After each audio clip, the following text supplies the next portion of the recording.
Right, good afternoon, everybody. And I hope it stays this quiet for the next 3 hours. It'll be fantastic. Right, good afternoon, councillors, members of staff and members of the public. Welcome you to the meeting of the full council. Just to remind you all that this meeting is live on the council's YouTube channel. This is the meeting of the full council on the 19th of February 2025 at 2 p.m. And just a reminder, which I will remind at the end, but there might be a few who have left, from next meeting it will be going back to the summertime meeting, which is 3 p.m. Before we move into this afternoon's proceedings, there are a few housekeeping matters that I would like to bring to members and the public's attention. I would like to remind members and officers, if you are able to stand, please stand. And when you are speaking in the chamber, if you can either hold the mic up or speak loudly into it, because there's one or two people with the sound effects in here aren't always that great. So if you could please speak up so everybody could hear. Also, some members have raised the issue of security following our last meeting. That has been taken up with the Director of Law and Corporate Governance, who has circulated a note to all of us ahead of this meeting. Please may I remind members, officers, including the press and the public that are in attendance today, that all mobile phones should be switched to silent or switched off. And no call should be made or received in the chamber. Can I also please remind members that any speeches must be limited to 3 minutes and directed to the item or question under discussion.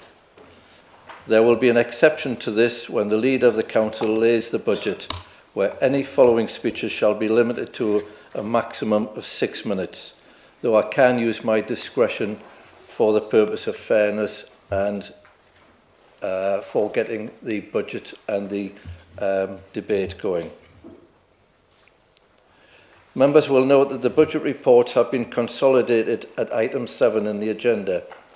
There will be one debate, but there will be separate votes on these reports, except items 7.4 and 7.5, where a list of consolidated recommendations have been produced to assist members, which is the same approach as we used last year, members. I will be calling for a comfort break after the budget papers have been considered for your information, so that's everything up to and including item 7 on the agenda. We now move on to orders of proceedings. Item 1 on the agenda is apologies for absence. I have Councillor Purvis and Councillor Bridget. Do we have any from the floor?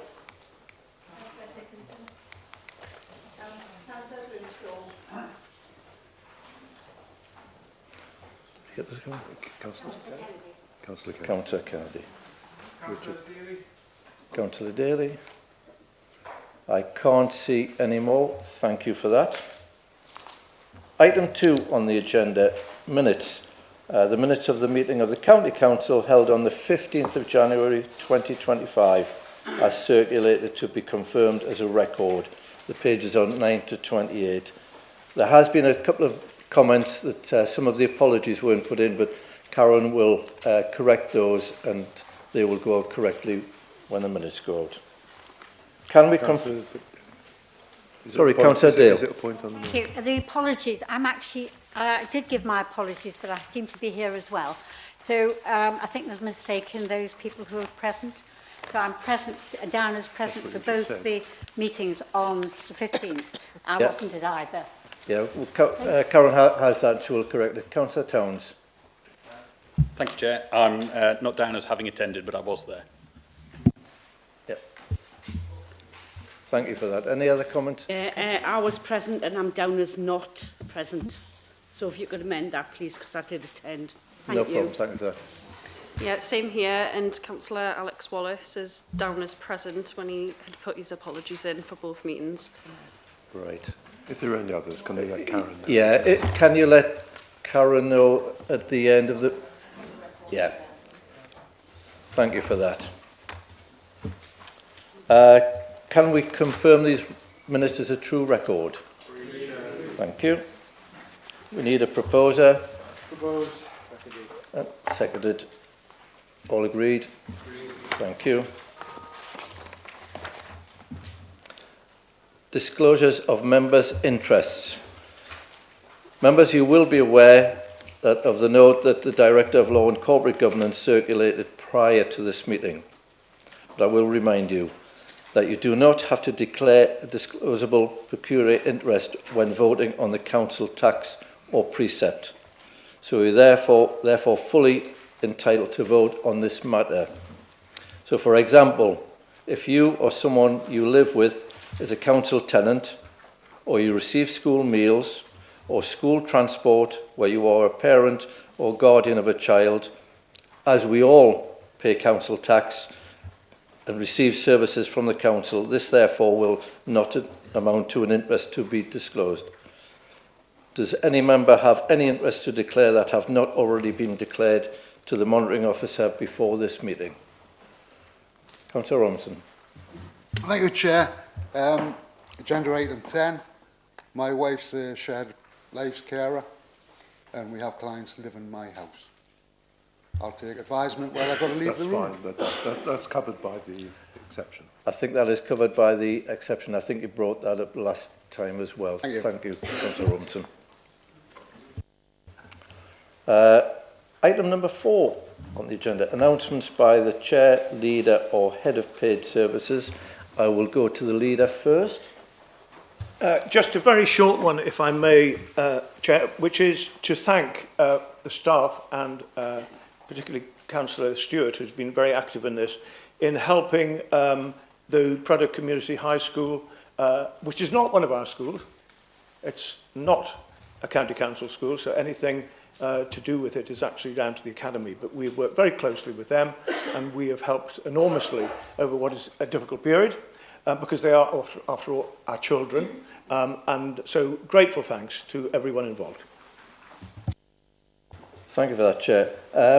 Just really one from myself and the Leader, Councillor Sanderson, had a very great privilege of presenting certificates and badges to, I think it was 38 apprentices who have received in this year of apprenticeships, received the certificates who have qualified in the last year, who got their apprenticeships through Northumberland County Council. And I think in total, and Glenn can correct me, I think we have somewhere in the region of 400 apprenticeships going. So it was wonderful to see all the apprentices there, and we're doing such a great job on that. Thank you for that. Public questions is item number 5 on the agenda. We don't have any questions from the public. Next item on the agenda is questions from members. We had 4. Councillor Taylor has withdrawn her question because I think she's talked to officers, and John Riddell, the councillor for cabinet member, and I think a problem has been sorted or is being looked into. So we only have 3, but please try and get through these as quick as possible. If you have a supplementary, you should really use that to relate to the answer you've been given. The response from the cabinet member is 5 minutes on the first question, which hopefully the cabinet member, it's a long time to speak for 5 minutes. And on the supplementary, the response is no longer than 2 minutes. So if we can go on to the first question, which is Councillor Darwin to Councillor Forsyth. Thank you, Chair. Due to the increase in employers' national insurance contributions, what effect has this had on the council, particularly with regard to the increased costs, which this council will now have to find diverting funds from other areas, much needed areas? Councillor Forsyth. Thank you, Councillor Darwin. As we know, the new government introduced 2 changes to the national insurance. One was decreasing the threshold on earnings, and the other one was increasing the national insurance contributions from 13.8 to 15%. And as other businesses has been hit with it, we are no different. And the numbers are as follows. For the next financial year of 25-26, the impact on our finances is £3.944 million. That's on directly employed staff in the council. The government has provided a grant of 2.6 million for the council, leaving us with a shortfall of 1.344 million, which we need to fund ourselves. Thank you for that, Councillor. Do we have a supplementary? Just a quick one if I may, Chair. So that's quite a cost to this council, and also I do believe we're correct in thinking that we have the Rural Services Grant, which has been repurposed, and the Labour government introduced another recovery grant of 600 million, I think it was, which we have not received a penny for as well. So that is quite a big cost, I think, and we'd just like to include, it is a quite big cost to this council, which we have to find that is diverted from elsewhere. Councillor Poshard. So that's another big cost which we need to fund, and I apologize. And we just recently had our final settlement announced, and it's another £155,000 short of what we expected in December. Thank you for that, Councillor. Our second question is from Councillor Castle, and that is to the leader. Councillor Castle. Yes, thank you, Chairman. In light of some statements which are being made in public about potholes and roads maintenance, don't we all hear about them, could the leader tell me exactly how much this administration has spent on roads maintenance during its term? Thank you. Councillor Sanderson. Thank you, Chair. I'm pleased to be able to answer this question because, as all members know, our roads in the county have greatly improved over the last 4 years. The proof is there for anyone that wants to look at the statistics. I'm proud to say that this administration, in the last 4 years, has found money from the council itself to increase the total amount that we're spending. That amounts to around about £22 million, or £22.068 million of council money that we have put into the pot, as it were, to do that. Around about this time, we will be hearing how much we will get for our pothole funding. We know that under the previous Conservative government, we were promised 184 million over 10 years for pothole funding. So clearly, you know, we're not going to get that, sadly, I doubt. But whatever figure we do get, I'm very keen that we actually put the accent a little bit more on U&C roads. That doesn't mean rural roads, necessarily. It means urban roads as well. But these are the ones that deserve attention just as much as the big roads, because for local people and for visitors and so on, these roads are really important. So that is where I would hope we will see more funding taking place. But if you include, for example, great schemes like in your area, around cobbles and all the other things that are happening in Alnwick. If we look at the Northumberland line and all the work that we're doing around transport, of course that 22 million would be far higher. But on roads, it's 22.068 million. Thank you, Councillor Sanderson. Councillor Castle, do you have a supplementary? No, he's answered my possible supplementary. Thank you, Chair. Thank you. Thanks. Our question and final question is from Councillor Hill to Councillor Horncastle. Councillor Hill. Thank you, Chair. In a 12-month period from the 18th of October 2023, and this is figures that I received from the council itself, 122 people with indefinite leave to remain in the UK, that's permission to stay as a refugee, humanitarian protection, discretionary or Section 67 leave, applied to Northumberland County Council for housing, and 122, that is all of them, were given priority banding. 78% of the applicants were male. Were these applicants given automatic priority, or were they all assessed under and met the statutory criteria for priority housing need? Thank you, Councillor Hill. Councillor Horncastle. Thank you, Councillor Hill. And I'll just pick this up. I can confirm that irrespective of background, all applicants are assessed under the criteria for housing need before being given a banding. The 122 individuals mentioned in the question were assessed under and met the statutory criteria for priority housing need. Thank you, Councillor Horncastle. Councillor Hill, do you have a supplementary? Thank you, Chair. So can I just confirm there's a A lot of people think that if you're homeless, you're automatically prioritised, and you're not. You have to be homeless and meet set criteria. For example, being a pregnant woman is one of the, I think, about 5 or 6 criteria for priority need. So can you confirm that each of these 122 applicants met one of those set criteria? No other policy or direction from the government has meant that they have got priority housing need. And can you confirm, because the concern was expressed to me internally, somebody blowing the whistle, that our housing policy has been operated fairly and lawfully? Because by law you have to treat everyone the same. Thank you, Councillor Hill. Councillor Horncastle. Thank you, Councillor Hill. I'm glad you've asked this question because just looking at the question, there's members of the public could actually get this totally wrong. We, the council, did not give these people priority housing. The government did, the Home Office did.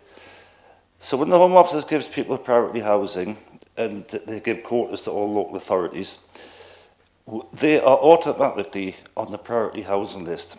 And once they're on the priority housing list, they can be like any other person in Northumberland that can go on Home Finder and bid for a property. They bid for properties, and because of the type of people that you've mentioned in your question, they actually went for properties that were in very low demand.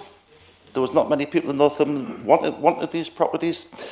So the number of properties actually only came to 56. They were low demand properties.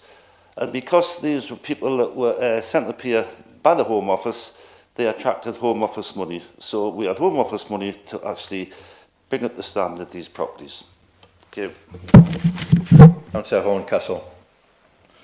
Right, we now move on to item 7 on the order of the agenda, which is the council budget.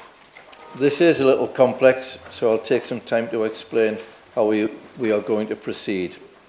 As last year, all reports will be presented in one presentation by the leader. Members will then have the opportunity to debate and make points about any of the reports. However, members will only get one speech. Then at the end of the report, I will take separate votes on all the reports. The following items will be covered under this item, pages 29 to 496. It would be helpful during the debate when members are making points about the reports if they could refer to the relevant page number. So we have 7.1 Budget Engagement Report, 7.2 Budget 2025 to 2026 Medium Term Financial Plan 2025 to 2029 and 30 years Business Plan for the Housing Revenue Account. 7.3 Budget 2025 to 26 Report under Section 25 of the Local Government Act 2003. 7.4 Budget 2025 to 26 and Medium Term Financial Plan 2025 to 2029. Update on the Budget 2025 and 2026 and Medium Term Financial Plan 2025 to 2029. 7.6 Revenues and Benefits Policies, and 7.7 Council Tax 2025 to 2026. These reports comprise the laying of the budget, and item 7.5 updates members about matters relating to the budget which have arisen since the publication of the report, which was presented to the Corporate Services and Economic Growth Overview and Scrutiny by Councillor Wearmouth, held on the 3rd of February, and the Cabinet, which was held on the 11th of February. Members have also been afforded the opportunity to attend the policy conference, which was held on the 23rd of January, and that was very well attended. For ease of reference, officers have consolidated the recommendations from the report at 7.4 and 7.5, which have been circulated in the chamber on salmon-coloured paper. And I will take a vote on the consolidated recommendations. 2 recorded votes will be needed. The first recorded vote will be for the consolidation recommendations on the coloured paper for the budget reports at 7.4 and 7.5. The second recorded vote is for the council tax report at 7.7. I would now like to take the opportunity to remind members that you are permitted to speak for a maximum of 6 minutes, though I will exercise my discretion to enable a full debate.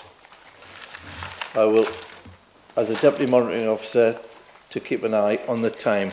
I will remind you when you get to your 6 minutes, and depending on how the debate is going, to how much leeway I give. Can I invite the Leader of the Council to present this report? Okay, can I just ask the question, because you've kind of started at the very start and said the first two reports you'd have 3 minutes to speak. In the last reports you'd have 6 minutes to speak. No. That's what you said at the start. It's 6 minutes. But you've just contradicted yourself, because what you're saying is it's just this all of item 7. You've only got 6 minutes, but at the start you said the first two things you get 3 minutes each, and then 6. You did. You can look it back on YouTube when you get home if you like. I'll take your word for it, Councillor Reid. So all I really want to know is... It is 6 minutes. So have I got to... Well, I hope you're not taking this off my 19 hours. So... You started 30 seconds ago. Yeah, that's fine. But just to be clear, we're talking about the engagement, we're talking about the rent rise, we're talking about the budget, and we're talking about the medium-term financial plan, and all we've got is 6 minutes to do all of that. Is that correct? That is correct. Thank you. Just to clarify, you have one opportunity to speak on all the different parts of the report, and you have 6 minutes with my discretion. Can I invite the Leader of the Council to present the reports? Do I have a seconder first? Yes, absolutely. Councillor Wearmouth. Councillor Sanson. Right, thank you very much. I would like to just cover, first of all, the budget engagement report, which you have in front of you, which is on page 29. That outlines the processes that we went through to engage both members via 2 policy conferences, briefings for each group, and a presentation at the local area committees by myself and by Richard Wearmouth, and also engagement with businesses, and also a public engagement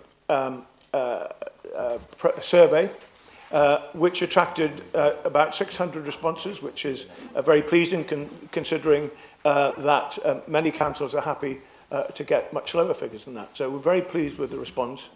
And so what we decided to do this year is actually to lay out those key points that the public told us about, and what we've actually done this last year and what we plan to do to meet their wishes. So on roads and pavement repairs, you can see there, without me reading it out to you, how pleased we are that the complaints that we're getting about potholes have gone down by 62%. The fact that we are second out of 18 councils with long roads network, second out of all of them in terms of low insurance claims, which is very pleasing. And also, you will all know that there is a significant improvement on our roads. Some of you are getting £100,000 work in your ward soon, and that is spread across the county, and everyone will get their fair share. So we are certainly reacting and continuing to deliver on those things that are important to the public. On clean streets, for example, in our environment policy we introduced last year, one of the key actions within that was to find a significant amount of money for more roadside verge clearing, and that is something that we've done. And in terms of complaints and concerns around roadside verges, they have dropped significantly as well. So all in all, if you read through the list, you can see just how much we have reacted and how much we are delivering on those things that are important to the public. So turning to the budget, This is year 2 of our 2-year budget. Why do we have to do it again? Because we are legally bound to have to do a budget every year. When we did the budget last year, we were hoping that we would have a settlement from government this time that would allow us to introduce some new initiatives and perhaps to allow us to reduce the council tax somewhat. Unfortunately, the amount of money that we've received will not allow us to do that. Now, Labour activists, of course, will say, you've had £20 million more this year from the government. And they are right. £20 million more. But what is not understood, I think, or perhaps people don't want to understand, that in terms of the whole budget of ours, which is huge, that actually is not enough, even to meet our annual costs. Let me give an example. Out-of-county placements for children costs us an extra £12 million extra this year. Inflation costs £18 million. That's not bringing in the wage increases. It's not talking about this new national insurance contribution that we have to find a significant amount of money for as well. I think the thing that concerns leaders of most councils, county councils like this, is the removal of the rural delivery grant that some have had to face. We had no explanation for this, and I was surprised about that because this is a particular grant that's essential for a rural county like Northumberland. So we lost, just like that, £3.5 million with no explanation. And perhaps more worryingly, I think that money was put into what is called a recovery fund, which the government have set up, and given to councils that are not picking up council tax payments as well as we do, and who have, in places, slightly higher levels of deprivation. We have our high levels of deprivation in this county, and we are very good at picking up council tax. So it's very disappointing that out of the, I think it was 700 million, how much did this council get? Zero. Not one penny. Not one penny. So what does that tell us? It tells us that potentially we are beginning to see a very worrying trend. I think it creates a precedent that actually works against rural councils like ours. We know that rural residents pay 20% more in council tax than urban counterparts. Yet rural councils receive 40% less in government funding. So I should be here standing, feeling miserable, telling you about the cuts we're going to have to make, telling you about the fact we're going to stop investing across the county. We're going to stop building schools in Seaton. We're going to stop it because we can't afford it. But I'm not going to tell you that. Instead, I'm going to tell you that despite all of this, and despite the fact that some councils are increasing their council tax by 7.7%, some by 9%, I think they're nearly all Labour councils, incidentally, but that's what they're going to be increasing their council tax by. And your colleagues in the Police and Crime Commissioner's Department are increasing their precept by 7.7%. So where are we at in terms of our rate? Well, we are at 2.99, barely the rate of inflation. 2.99. Now, you add to that the government tax on social care, and that makes us 4.99. Now, Labour colleagues, please, will you stop saying we have the highest council tax in the land? You're saying it all over the place, and it's not true. So surely, I mean, I won't accuse you of lying because that's too harsh, but it's not true. So you must be getting really desperate if you're having to start giving out false information on your leaflets. And I have one here, which is, you know, it's full of imagination. Beatrix Potter could have written it, because it is full of facts that don't correlate, facts that aren't true. Nevertheless, I do understand where you are and where you were seeing this council and why you would like to take it on. So what are we going to do with this 2.99%? Which isn't the highest council tax in the land? What are we going to do? Well, first of all, we're going to protect our frontline services, like we did last year, and the year before, and the year before. In fact, we've taken on some extra staff to help us on our neighbourhood services. We're going to continue to provide for our urban and rural businesses. And before we even start doing any of that, we're finding 29 million in council tax support for those people less able to pay council tax. We're going to continue with our free town centre car parking. We're going to continue with the first hour free parking in our country parks. And it's true to say that over the last 4 years, there has been more money coming into Northumberland than at any time in the past. More money being invested than at any time in the past. Where's it being invested? In Ponteland? No. Across the county. In Bly. In Berwick. In Berwick. Lots of money being invested in Berwick.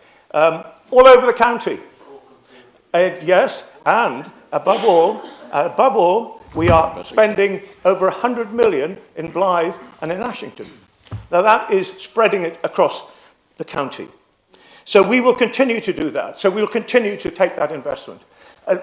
As well as that, we are about to see a £10 billion investment take place in Northumberland. £10 billion coming into Northumberland, which will be one of the largest investments in Europe.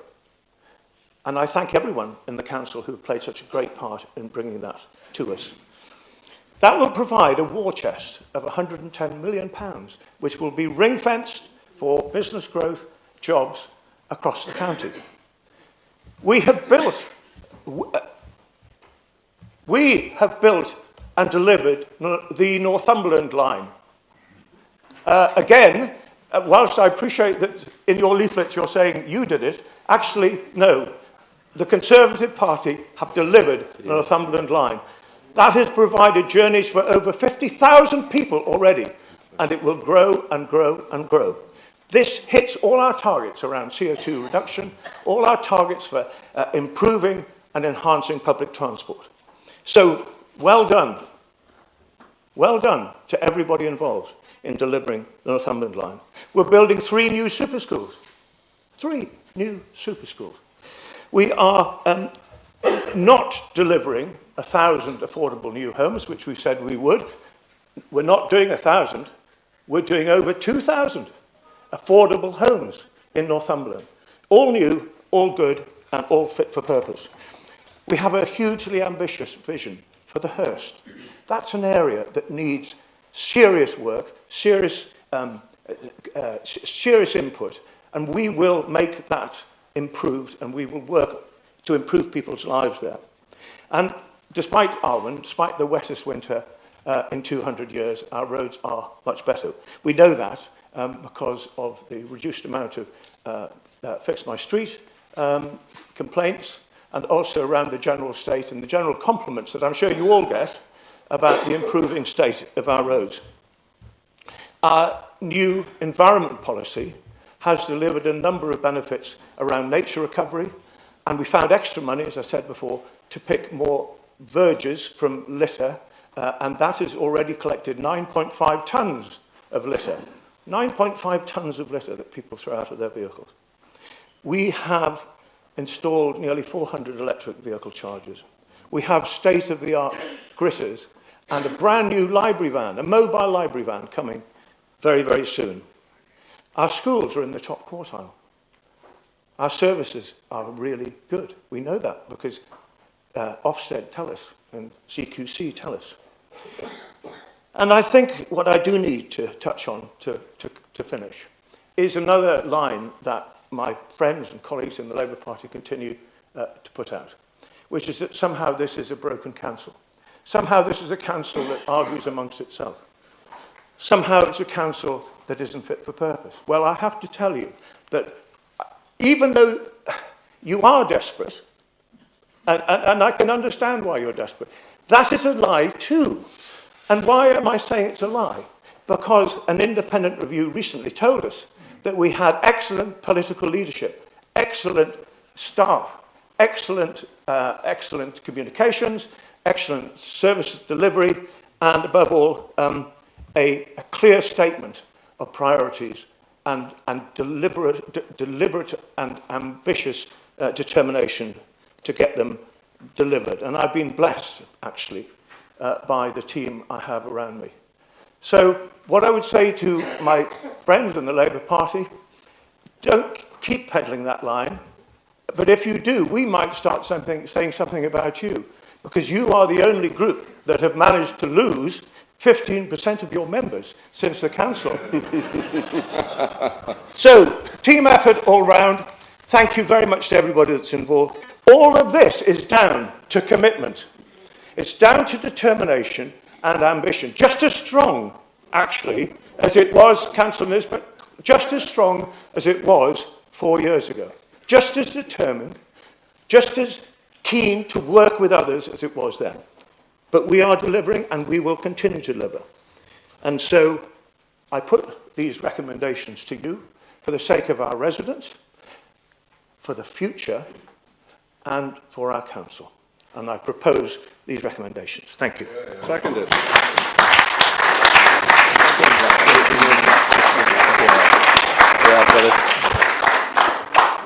Thank you for that, Councillor Sanderson. We can now move to debate. But before we start, I would just like to explain further matters to assist members. The seconder can speak or reserve speech until later in the debate. The leader has the right of reply at the end of the debate. Members, you may speak only once, except on amendment, right of reply, or personal explanation or point of order. You do have 6 minutes, but there is obviously leeway. Could I have a show of hands, people who would like to speak? Councillor Reid, Councillor Robinson, Councillor Moffat. Councillor Reid first, Councillor Robinson, Councillor Moffat, sorry. Councillor Reid. Thanks, Chair. I thought we were going to go in sort of cascading from the Labour group downwards. So I'm a bit unprepared, as you can imagine. The very first thing I will say, though, is that we have a report that was on our desk when we came in, and although you say you're doing very well, next year, 26-27, the savings are projected to be £27.9 million. So you've managed to kick it into the next administration, so I guess you've done something right for yourselves. So, first of all, I'm on page 29, and we're talking about budget engagement. And I just wanted to say how disappointed I was that we're back to public engagement. I just want to remind everybody the public is sitting here. We are actually the only people who have a mandate from the residents to have an input in this. We are the ones that you're expecting us to vote for it. So when you go out to consultation and you get 662 people responding to you, and you need to spend more time convincing the people in this room that the budget, by the way, which doesn't matter what you do today because it was passed last year, wasn't it? We did 2 years. And the only reason we're here voting on this today is because the law tells us that you've got to vote on the budget every year. So what was the point of consulting on something with people where you had no intention of changing it because you voted on it last year? But that's by the by. So the consultation, what I find interesting is that the council has 3 priorities, and I can't remember what they are. But no, I can't. but what I do know is that the 662 people that responded to the consultation, not one of those 3 priorities appears in the list of 10. The public want the roads and pavements repaired. They're not particularly worried about I've just remembered one of them is something about eradicating inequality or something, isn't it? It's just too nebulous. What people want is, they want their roads and pavements repaired. But what's the point of them saying that when you decided last year how much money you were going to spend on it anyway? So, what I would like to know, this is a question, I don't know whether this counts. 5.9 on page 33, you say, in January 2025, the leader also invited business representatives to give their views on the Cabinet's budget proposals. Why aren't those things in here somewhere? Why aren't business replies here? You went to the bother of telling us what 662 people thought, but you haven't said what businesses thought. Just a thing. And what occurred to me the other day when I was thinking about this was that why are we asking businesses? We are asking businesses to comment on something, to comment on a rise in tax that they don't actually pay. They don't get a bill. Their businesses pay business rates or not. And do you check that all of these business representatives actually live in Northumberland and live in a house and pay council tax? Because some of them will live in North Tyneside. So why are we consulting businesses before you consult us properly on the budget? Budget conferences, I mean, what's that? We sit here and we are told what you're going to do. And this is what boils me about the council seem to have got to the point where consultation is decide, consult, implement. We don't see, you don't care what we think. So that's the budget consultation. But I would like to know where the response from businesses is. So we'll then go on to the housing revenue account, because I realise I've got to do all this in one. A very well constructed report, very detailed, very comprehensive, and it looks as though we've got a plan which is fantastic. Well done on that. But what I would say is that along with all of this, we need a clear route about priorities, about, you know, we've had all this stuff about the Labour Party complaining about the Band 3. The point you're making about Band 3 is absolutely correct.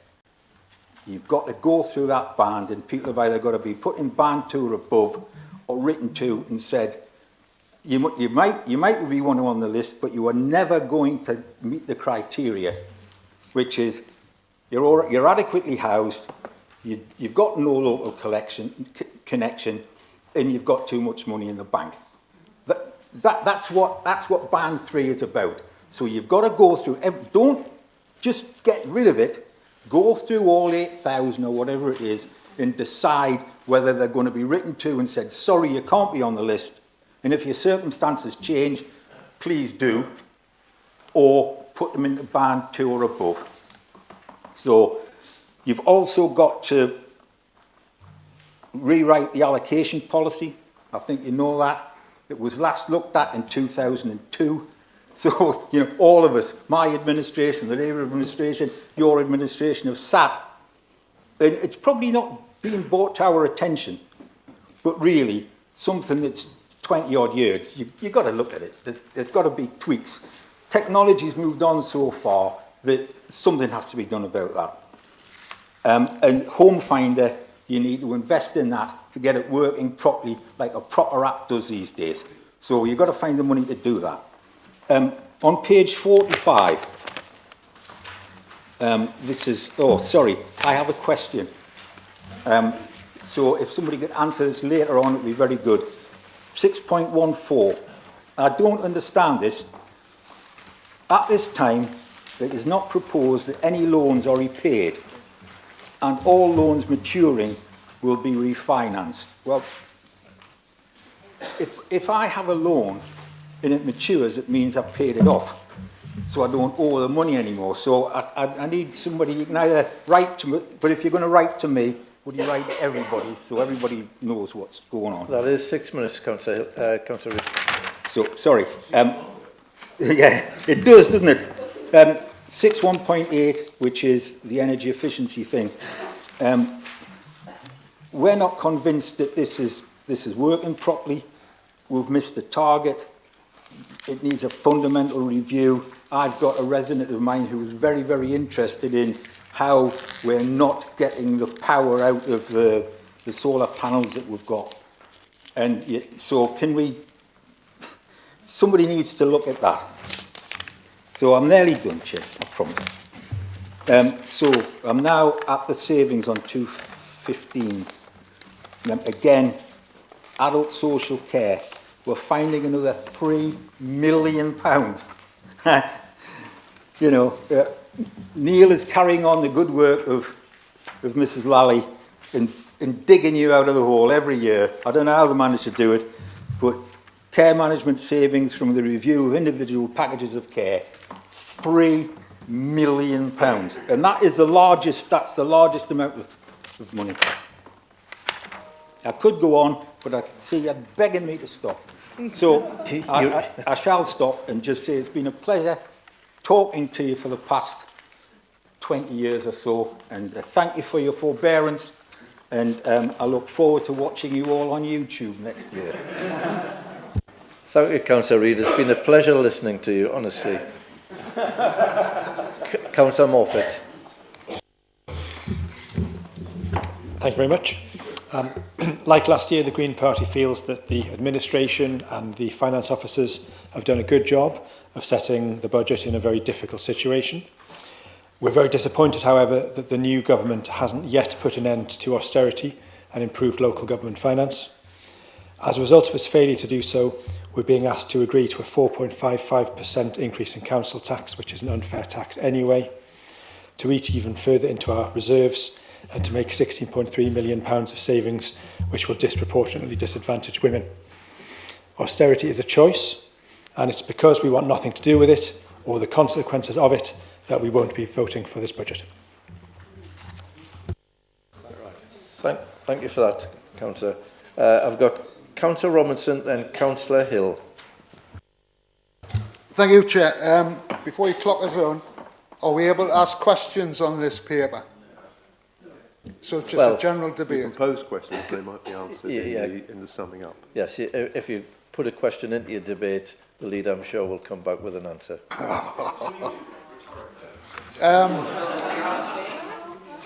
I'm frightened too. Okay, then, just a general point. You're asking us to approve something in here that we're actually getting the information for next month. Is that the right way around? And I don't know why we're talking about council tax increase when the Prime Minister told everybody to rip the council tax papers up. Is that right? Thank you, Councillor. Councillor Hill, and then Councillor Dunn and Councillor Hall. Thank you, Chair. A few simple points on the budget and what my position is.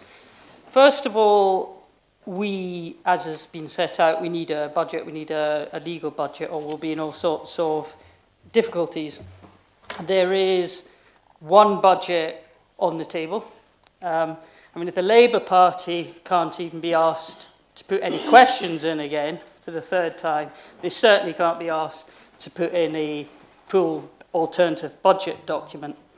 And they do say that sleeping a lot is a sign of depression. And I think it must be depression at the Labour government why you lot are so dozy.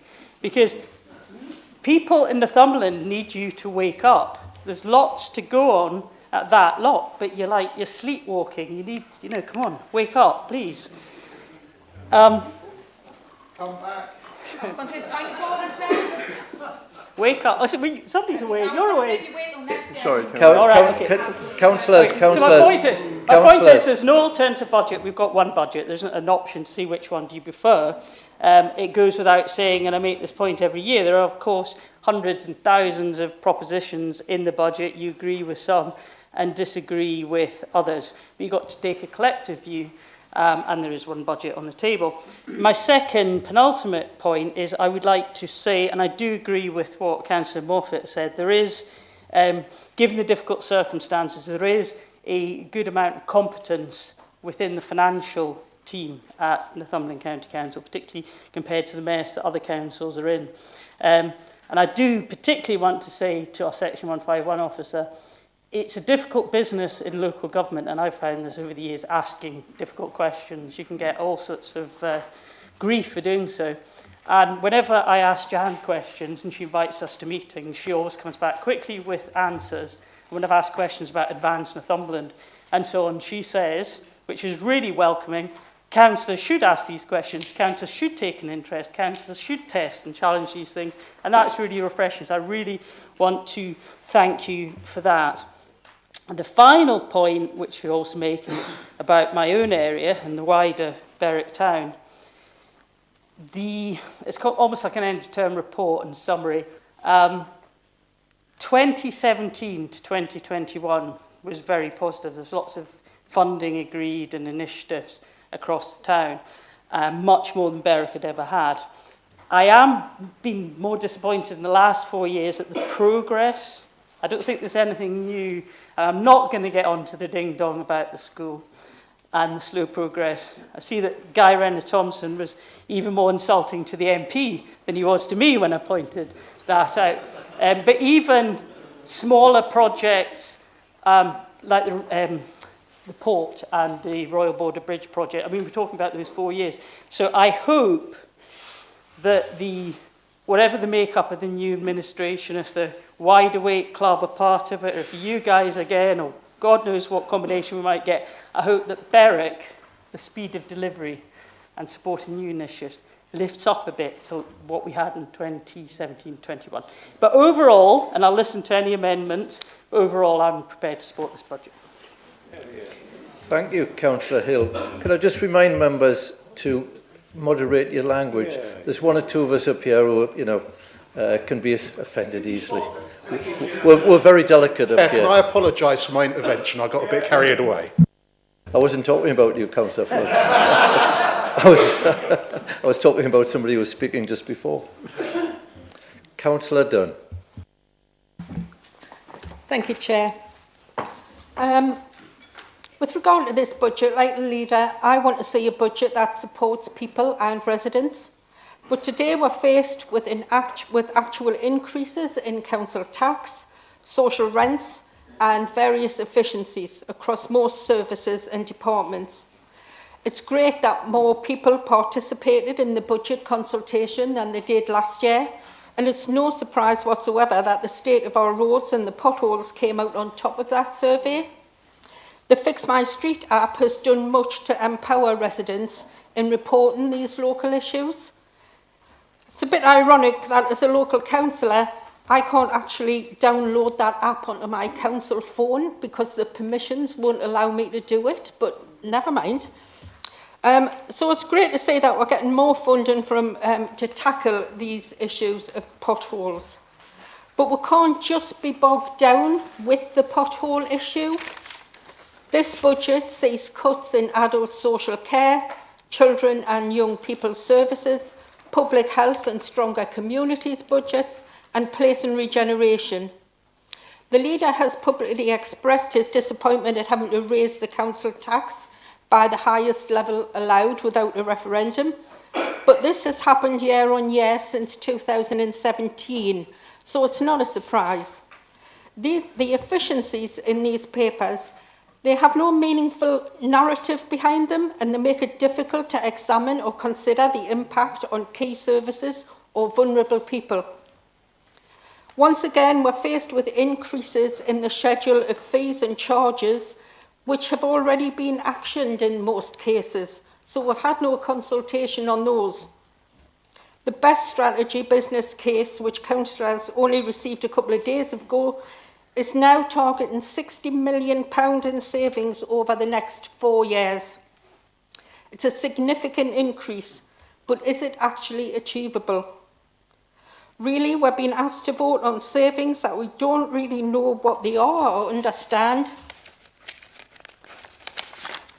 But I do understand that this budget is eating further and further into our reserves, increasing borrowing, and it has a capital programme that the Section 151 officer herself has said needs to be more realistic.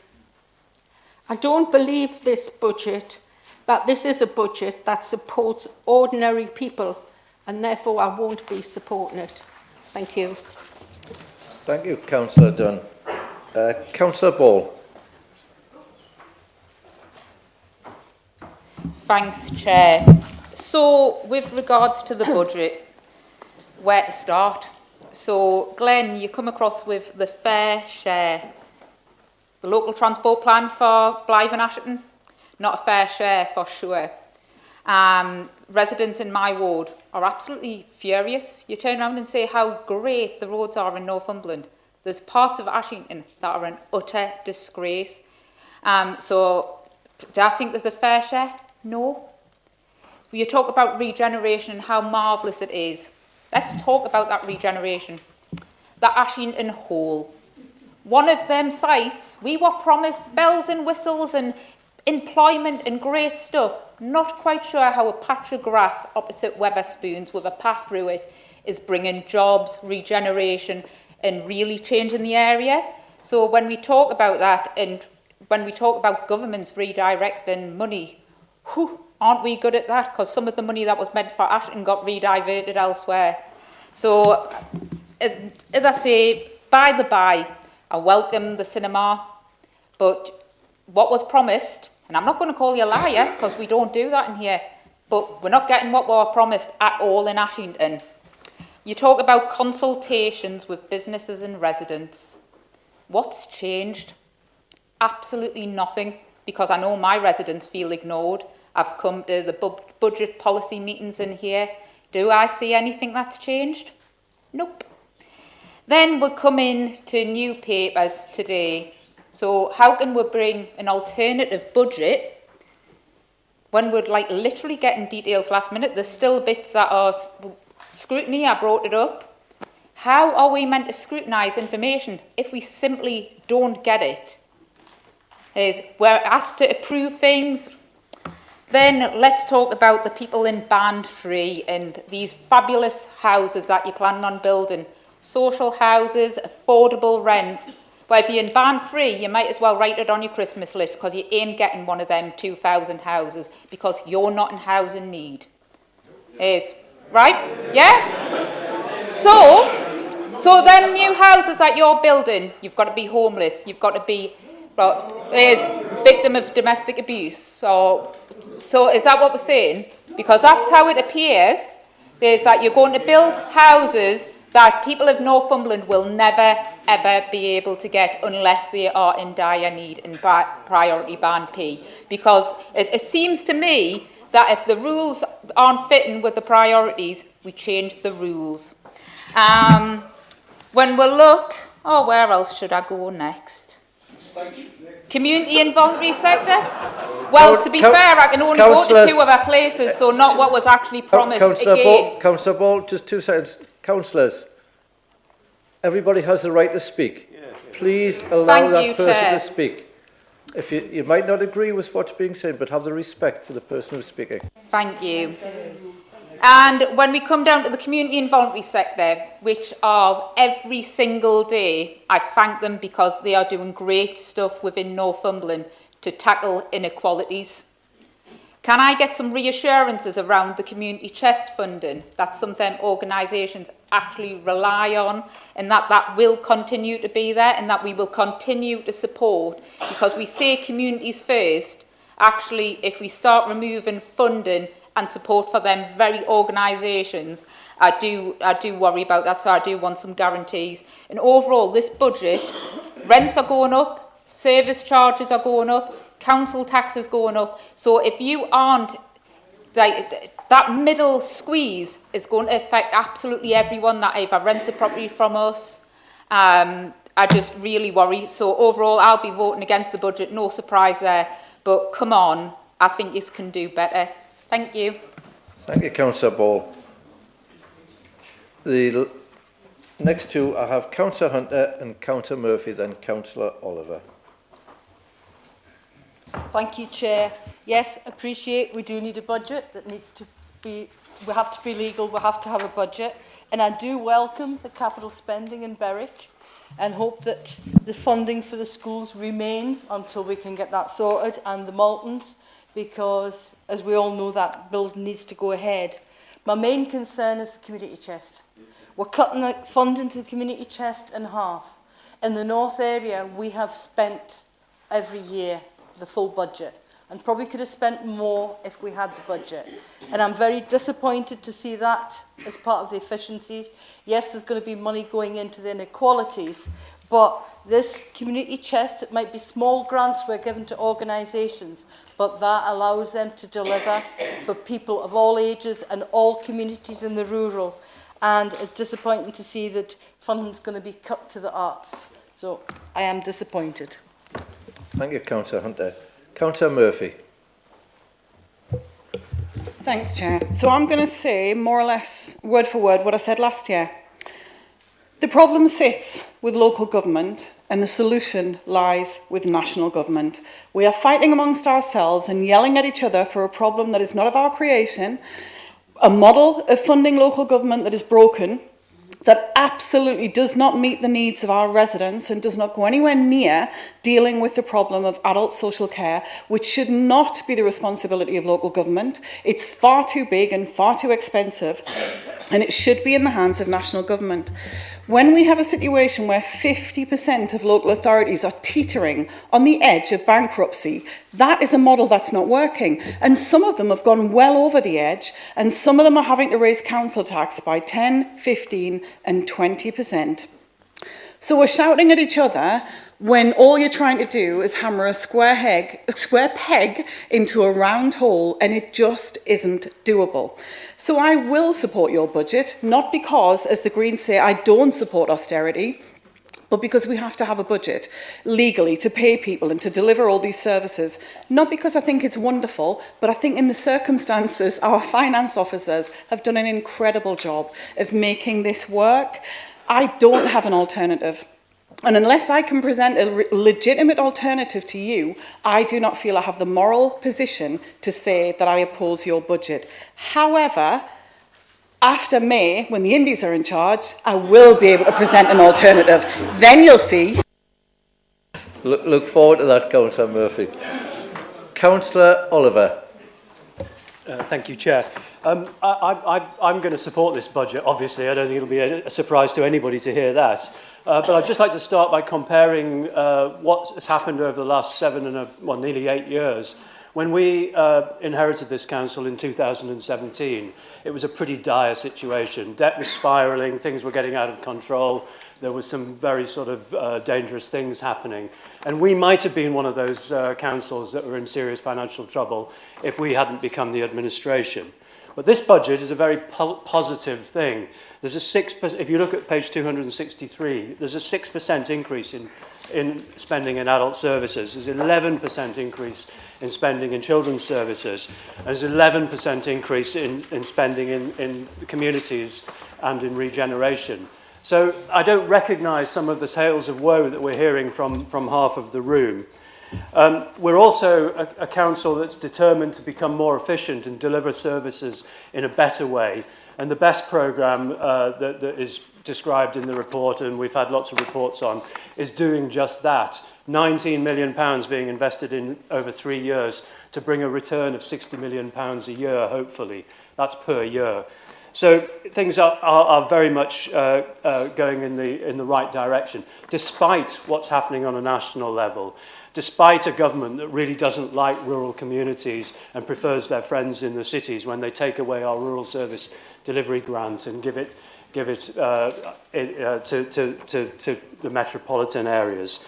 But I also think we can look back over the last 7 years and reflect on our achievements. And I think it's heartening to see the Labour councillors and Labour MPs trying to take credit for the Northumberland line, which is very definitely a Conservative project. It's really impressive to see a Labour Prime Minister trying to take credit for the massive investments in Camas, which is very definitely a Conservative project. And even in the last couple of days, we're seeing Labour councillors trying to take credit for the investment in Northumberland College, which is very definitely a Conservative project. So I think this is a great budget and we should all support it.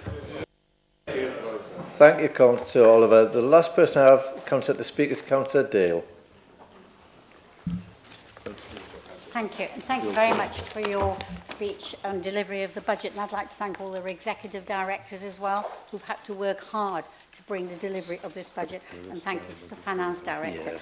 Can I just say, people blame and say about local government finance, that's always been the place. However, we do have an option. We have discretionary funds we pay and services we deliver. And I think over the years I've asked to base budget. I see that we have partially base budgeted some of the mandatory services which we get paid for by government. However, we've a long way to go to look at our discretionary services we deliver. And that is where something I think we should all be looking at very more closely to say, do we really want to do that? And for interest, I actually did do a budget. I did do an alternative budget in 2008. And I know the amount of things work under there discretionary that could be looked at.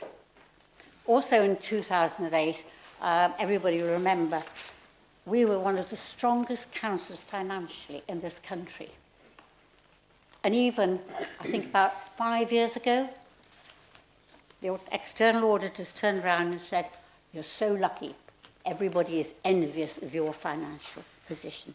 And that's gone on for years over all political parties, everywhere. And I would give credit to the financial officers who've kept that and argued maybe with members saying we can't afford this or whatever. But I do give them credit to keeping us in that position over such a long time. As a member, and who I am here to represent my people in Stocksfield, Broome, Mickley and Riding Mill. And I think one of the things you've mentioned is the resident survey. I would like to have seen the copy of that response. I would like to think that I knew what my residents were actually saying to this council. Whatever it is, I think we have a right to know. In my ward, I've had problems for years and years because of where we are with highways, drains, gullies and everything. I've got really high principal roads, the A68, A695, and I have got environment that is hilly, tree, everything you can possibly think of, probably the worst in the county, and everybody recognises that. So everybody has a right to go on about it. However, I think, as one of councillor here, I've gone on and on for years about this, and I've been called everything and everything. The officers worked so hard, but at last we got scrutiny to have a look, and we got a copy of the best programme, or the best report on highways. And actually, it needs, highway services really needs examining more closely. I can say what they say. Highways workforce is extremely lean, and there's a massive background document behind that.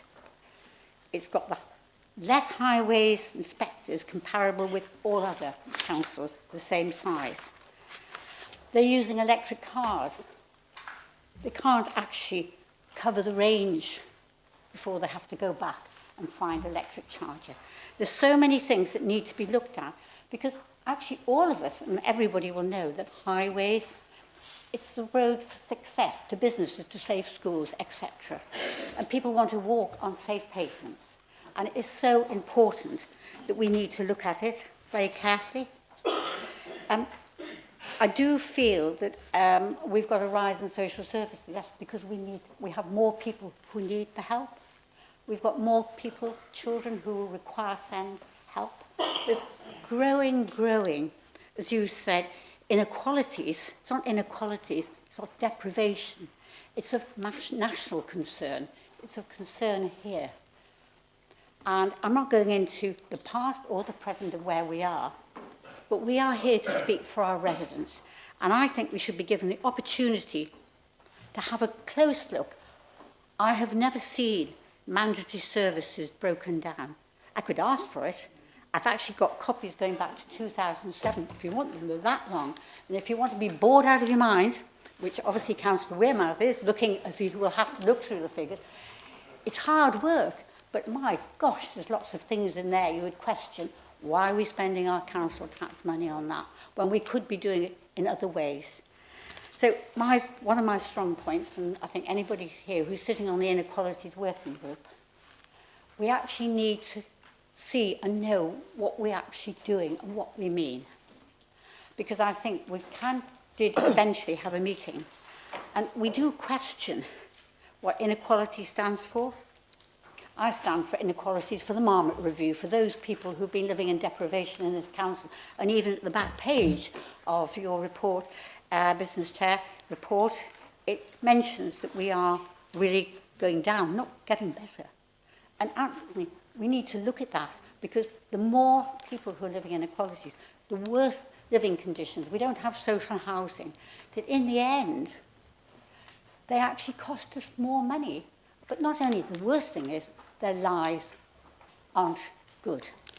So I thank you. That's your 6 minutes, Councillor Dale. Yeah. I'm not going to vote against it. I'm not going to put in another amendment or anything else like that. We'll support it because we have a budget we have to support. I'm adult about that. Thank you. Thank you, Councillor Dale. Councillor Wilczek. Thanks, Chair. It was just a couple of points. Just firstly to ask Glenn, just about the Queen Elizabeth Memorial Garden Scheme for Gallagher Park.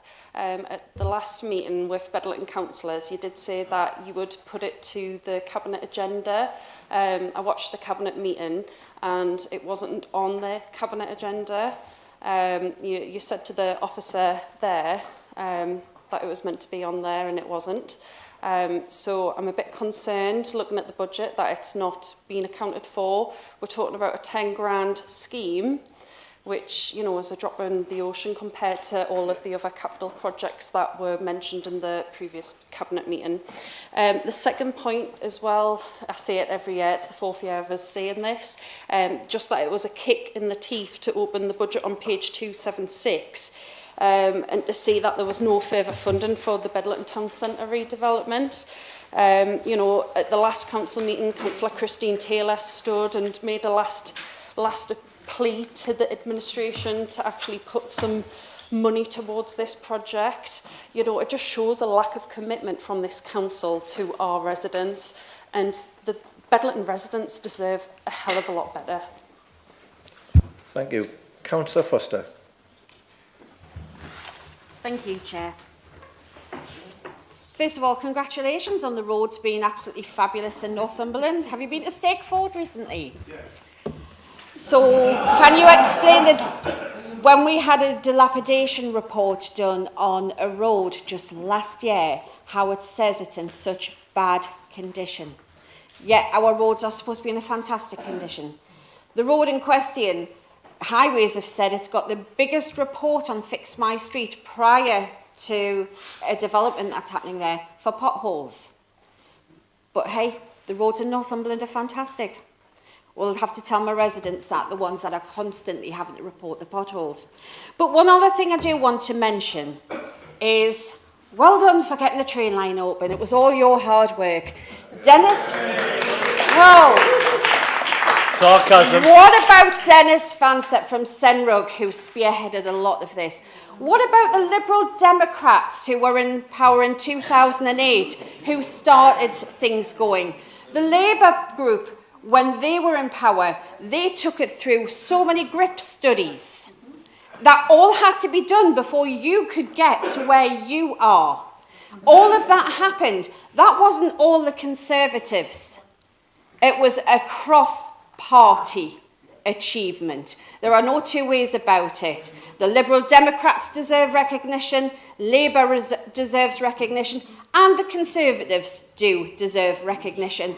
But so does Senrug as well. So let's just get our facts straight. It's not purely an achievement by the Conservatives. It's taken from 2017 when you got in to now to get 2 stations open.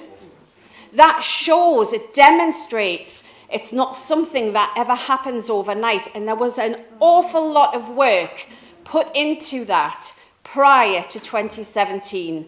And I ask the leader to acknowledge that, please. Thank you. Well done. Thank you, Councillor Foster. Councillor Carty.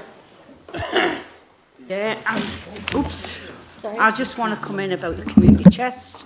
I'm actually quite disappointed in it. You should be putting it up, not taking it down. The voluntary sector right across Northumberland does a vast amount of work to support our residents, and they should be congratulated for it, and they should really get more money put into the budget, and then particularly for young people and youth services as well. The second thing is, I think it's been about 8 years when I've been asking for an increase in the council small schemes budget as well. Everything's gone up with the cost of living rises, but the small schemes budget hasn't. So we're all getting less for our money because it's costing too much. So that should have been looked at as well and increased. And the community chest should have been increased, not decreased. That's all I want to say. Disappointed. Thank you for that, Councillor. We have no more hands showing. Before I bring in Councillor Sanderson to sum up, I will bring in Councillor Wearmouth, who seconded the proposal. Councillor Wearmouth. Thank you, Chair. Thank you very much. I'm very happy to be seconding this budget. It's a fantastic budget for this county, and that's why there's no alternative put forward, as has been said from the floor. It's a one that's delivering in terms of regeneration, in terms of schools, in terms of adult social care, in terms of getting our roads fixed and spending the money that we pledged that we would 4 years ago, £120 million into fixing our roads. And that's something that I know that we will be able to continue if we continue in office, and I very much expect and hope that we will. In terms of some of the questions that came up, rhetorical or otherwise, Councillor Robinson, I think that Councillor Ball might have mentioned this as well, about additional information that comes in. Of course, that happens all the way through the budget process. The government only the other day stripped another £155,000 from us in terms of NI support that we had to cover in this budget. It changes right up until the last minute, and that's the latest position that you're being asked to approve in terms of any additional data that you've seen today. In terms of funding and for various communities, and why is it not reflected sometimes in the capital strategy in the way that it might be? So Councillor Hill has brought up this question with me at the LAC previously, and other councillors have done similar things on specific projects that aren't necessarily a line item. It's because when we put it in the budget, we have to therefore provide for it in terms of borrowing and so on and so forth. So there are some sums of money within the budget that give us the flexibility to deploy depending on when it is that those projects come to fruition. Some come a little bit later than anticipated because they have technical issues or reports or whatever that need to be done, planning permissions and that sort of thing. So don't be concerned if you don't see those projects. Bedlington Town Centre, another example. We're firmly committed to Bedlington Town Centre, as we always have been. We need the end users of some of the units and so on to come forward, and you'll see more on that, I'm sure, in due course. Councillor Dunn was mentioning I can't remember if apologies if I've got this wrong, but the 20 million that Councillor Sanderson was talking about in terms of extra funding. Not really extra funding. 15 million of that is associated with the council tax rise. You don't get it if you don't apply that. And so this isn't money that's come from the government. This is something that we've had to provide for here. So when you're busy going around crowing that somehow that the Labour Party from Central Westminster has given us an extra 20 million. No, they haven't. 15 million of that's come from Northumberland residents because it's had to in order to balance our budget, because you've been sat there on those benches for so long lecturing us about what is provided centrally, only to find that you do even worse. You've stripped us of £2.5 million compared to where we should have been. You've heaped NI costs on us, and you've said nothing about that. You won't own the problem. And as Councillor has said, that's why you sit there looking so sheepish. And you must be absolutely terrified about what's going to happen to you in a couple of months' time. Because you've been found out by the public, and they've got your number. And we'll just see, when Ashington councillors are talking about Ashington and residents complaining, maybe they need a change of councillor. And I can't help but think that that's on the way.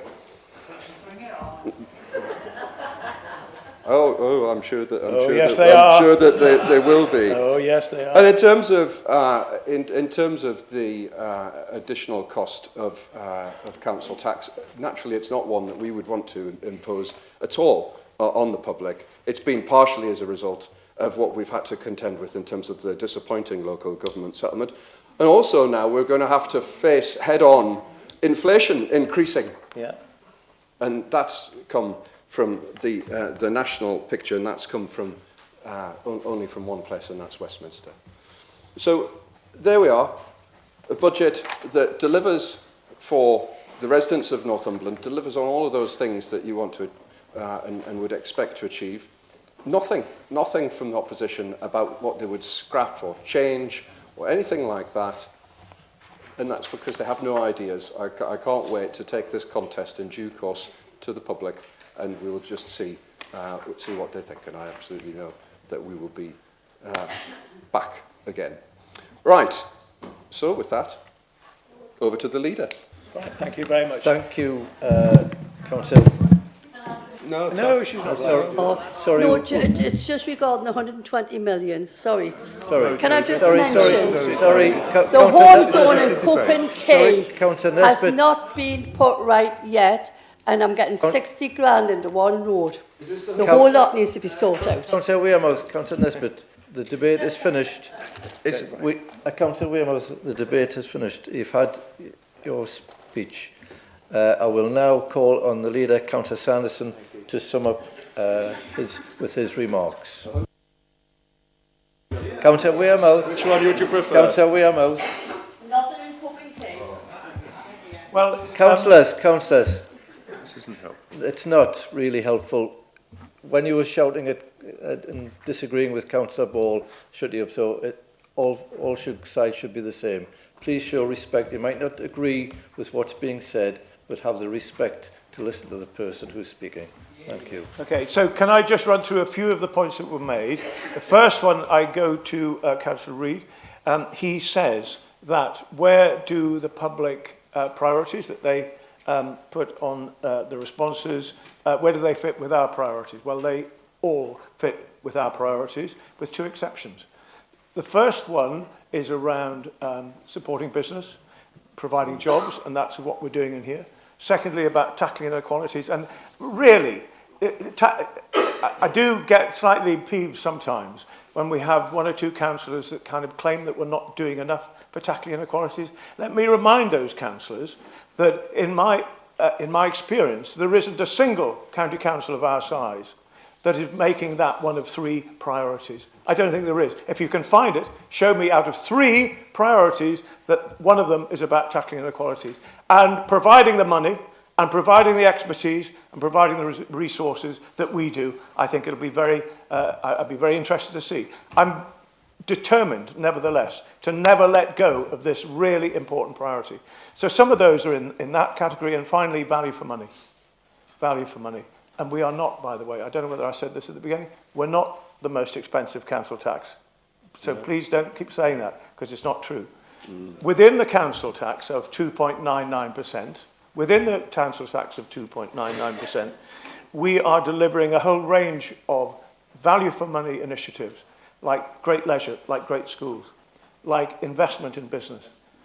All of those things are reflected here. But there are two things that perhaps aren't. One is when it's talking about support for older people. And I think the reflection there is around the winter fuel allowance. And I think that fact that 70,000 people in Northumberland lost their winter fuel allowance had a big effect on them. And I'm really grateful for our staff and our organisation that said, go out and find out where they are and see if we can help them. That was a cruel blow to place upon those people. And I'm surprised, frankly, that the Labour group continued to sit and not do anything about that. Because personally, I think that was a cruel, hard, harsh thing to do. But I'm very grateful that we picked that up. And the other one is around antisocial behaviour, Councillor Reid. Antisocial behaviour. And that is something we do have an input into, and we play an active part. But ultimately, it's down to the Police and Crime Commissioner to sort out antisocial behaviour. Now, she is going for a 7.7% increase in precepts, so we can look forward to a massive increase in presence of police and a dramatic fall in antisocial behaviour. I'm looking forward to seeing it. I'm sure it'll happen. I do despair sometimes on the points that Councillor Ball made around the fact that she's not going to support this budget because it's not good enough. and whatever else you said about it in rather, in fact, it all got so negative, I could see icicles coming from the ceiling. It was all so negative, what you were saying. This is not a negative budget. This is a positive budget that finds it amongst our corporate heart a place for those people who need our help the most. And that is what we do, and our record shows it. Our work with the voluntary sector, if you're honest, you will agree, the work we do with our voluntary sector is second to none. So don't please talk about things like that. Instead, do an alternative budget. If you don't have the wish to spend a lot of time, and Councillor Dale says she did one and it took an awful lot of time, but she did a brilliant job then. If you don't want to do, it's a pleasure, you owe me £10. But if you don't want to do that, at least come up with one or two options. In Prada, for example, where some members keep saying we've got nothing in Prada, why don't you come up with some ideas? I wrote to Prado Town Council 3 or 4 months ago on the back of the complaint that Prado wasn't getting any money, they said. And I said, come and meet me, let's talk, tell us your ideas, and we'll see if we can find a proposal for that town. I didn't get a single squeak back from Prado Town Council. So please, again, don't say Prado gets nothing, because I've opened the door. I've invited you in, but you've turned down my invitation. Finally, I'm extremely sorry about Gallagher Park, and I don't know, Rebecca, what's happened to the Gallagher Park, and I'm very sorry about that, and it's my fault. I should have been chasing that, but and I can't ask Paul Jones now, but I will do it straight after the meeting, because it is definitely a project that we are going to do. I don't think it needed to go to Cabinet, which is possibly why I haven't seen it, but let me check on that, and I will write to you if I don't see you after this meeting. And then finally on the Bedlington position, we are spending money. We are committed to Bedlington. We are doing everything we can to move progress as fast as we can. And you will see in a report that's coming to Cabinet in March around the work we're going to do on Borderlands. And we are going to reset our programme. And we will make sure that we deliver. We will make a difference in Bedlington.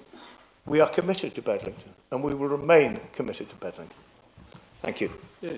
Well said, Thank you.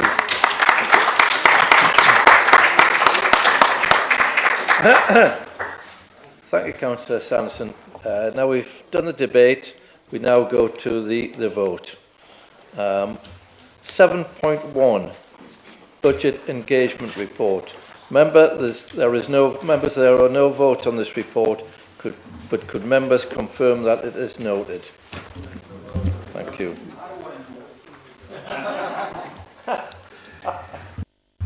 When do you step down, Jeff?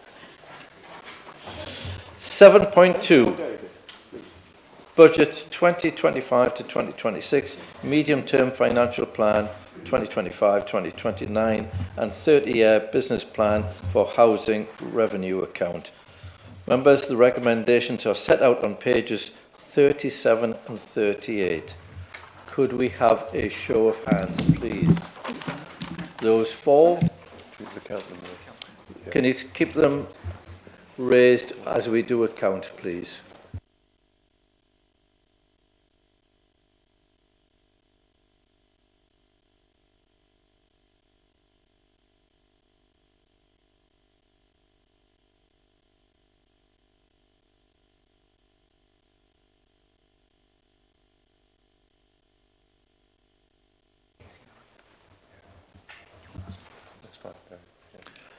Those against? Please keep your hand raised so we have a time to count.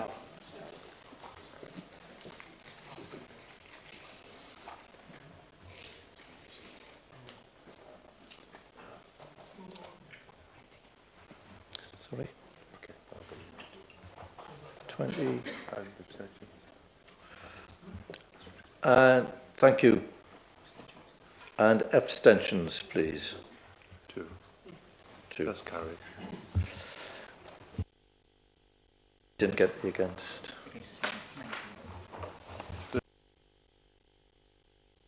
Thank you, councillors. 39 for, 19 against, and 2 abstentions.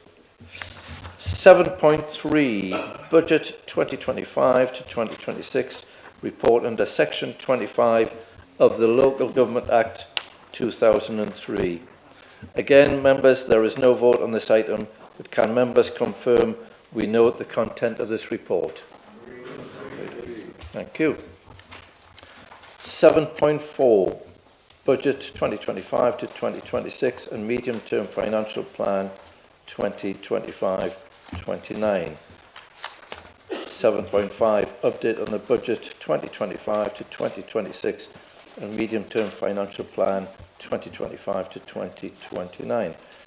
Members, these two reports comprise the laying of the budget, and item 7.5 updates members about matters relating to the budget which have arisen since the report was presented to the Corporate Services and Economic Growth Overview and Scrutiny Committee on the 3rd of February and Cabinet on the 11th of February. The recommendations for these two reports have been consolidated into one document on the coloured paper, which has been circulated to you all, and a copy has been provided to you today. We will take a recorded vote on the consolidated recommendations. I propose taking all the recommendations together en bloc as a single vote.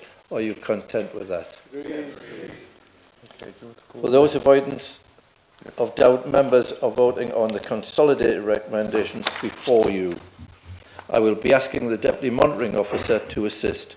When your name is called out, please could you indicate how you wish to vote, which will be for, against or abstaining. Are we ready now? Can we go for the named vote, please? Okay. Firstly, Councillor Ball.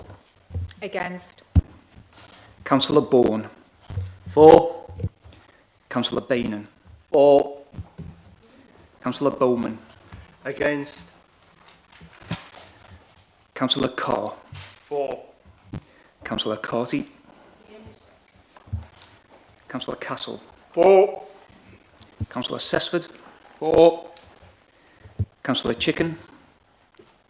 For. Councillor Clark. Against. Councillor Dale. That was for Councillor Dale. Oh, sorry. Councillor Darwin. For. Councillor Dodd. For. Councillor Dunn. Councillor Ezel-Shelvan. For. Councillor Fairless Aiken. Councillor Ferguson. Councillor Flux. For. Councillor Foster. Against. Councillor Gallagher. Against.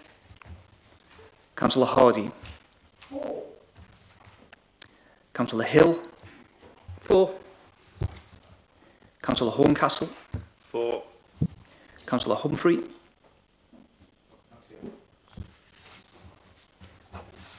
Councillor Hunter. Abstain. Councillor Hutchinson. For. Councillor Jackson. Councillor Jackson's not here. Councillor Jones. For. Councillor Lang. Councillor Lee. For. Councillor Mather. For. Councillor Morfitt. Abstain. Councillor Murphy. Councillor Nisbet. Against.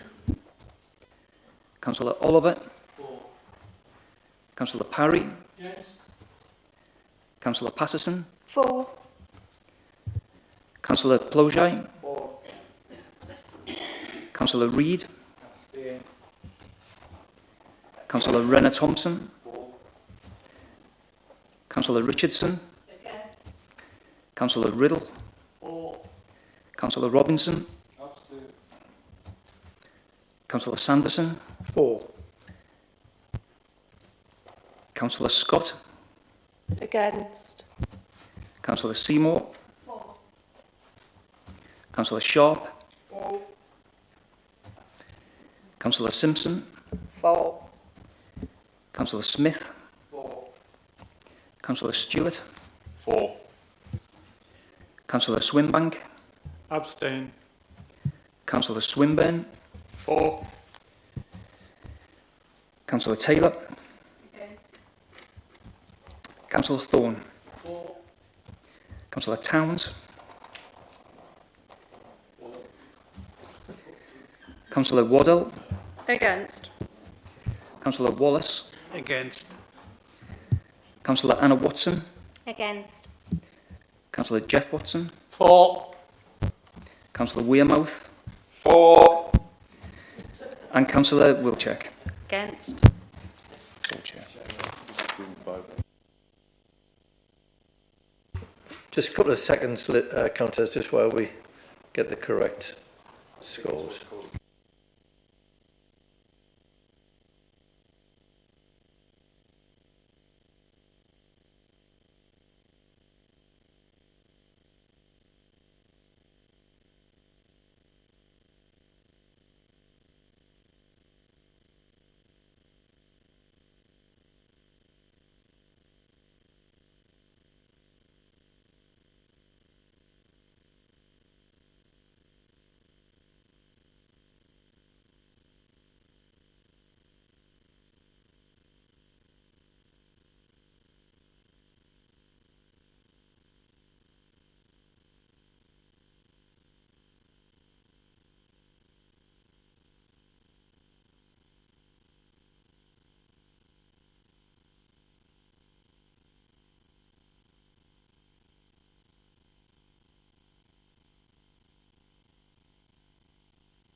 Right, councillors.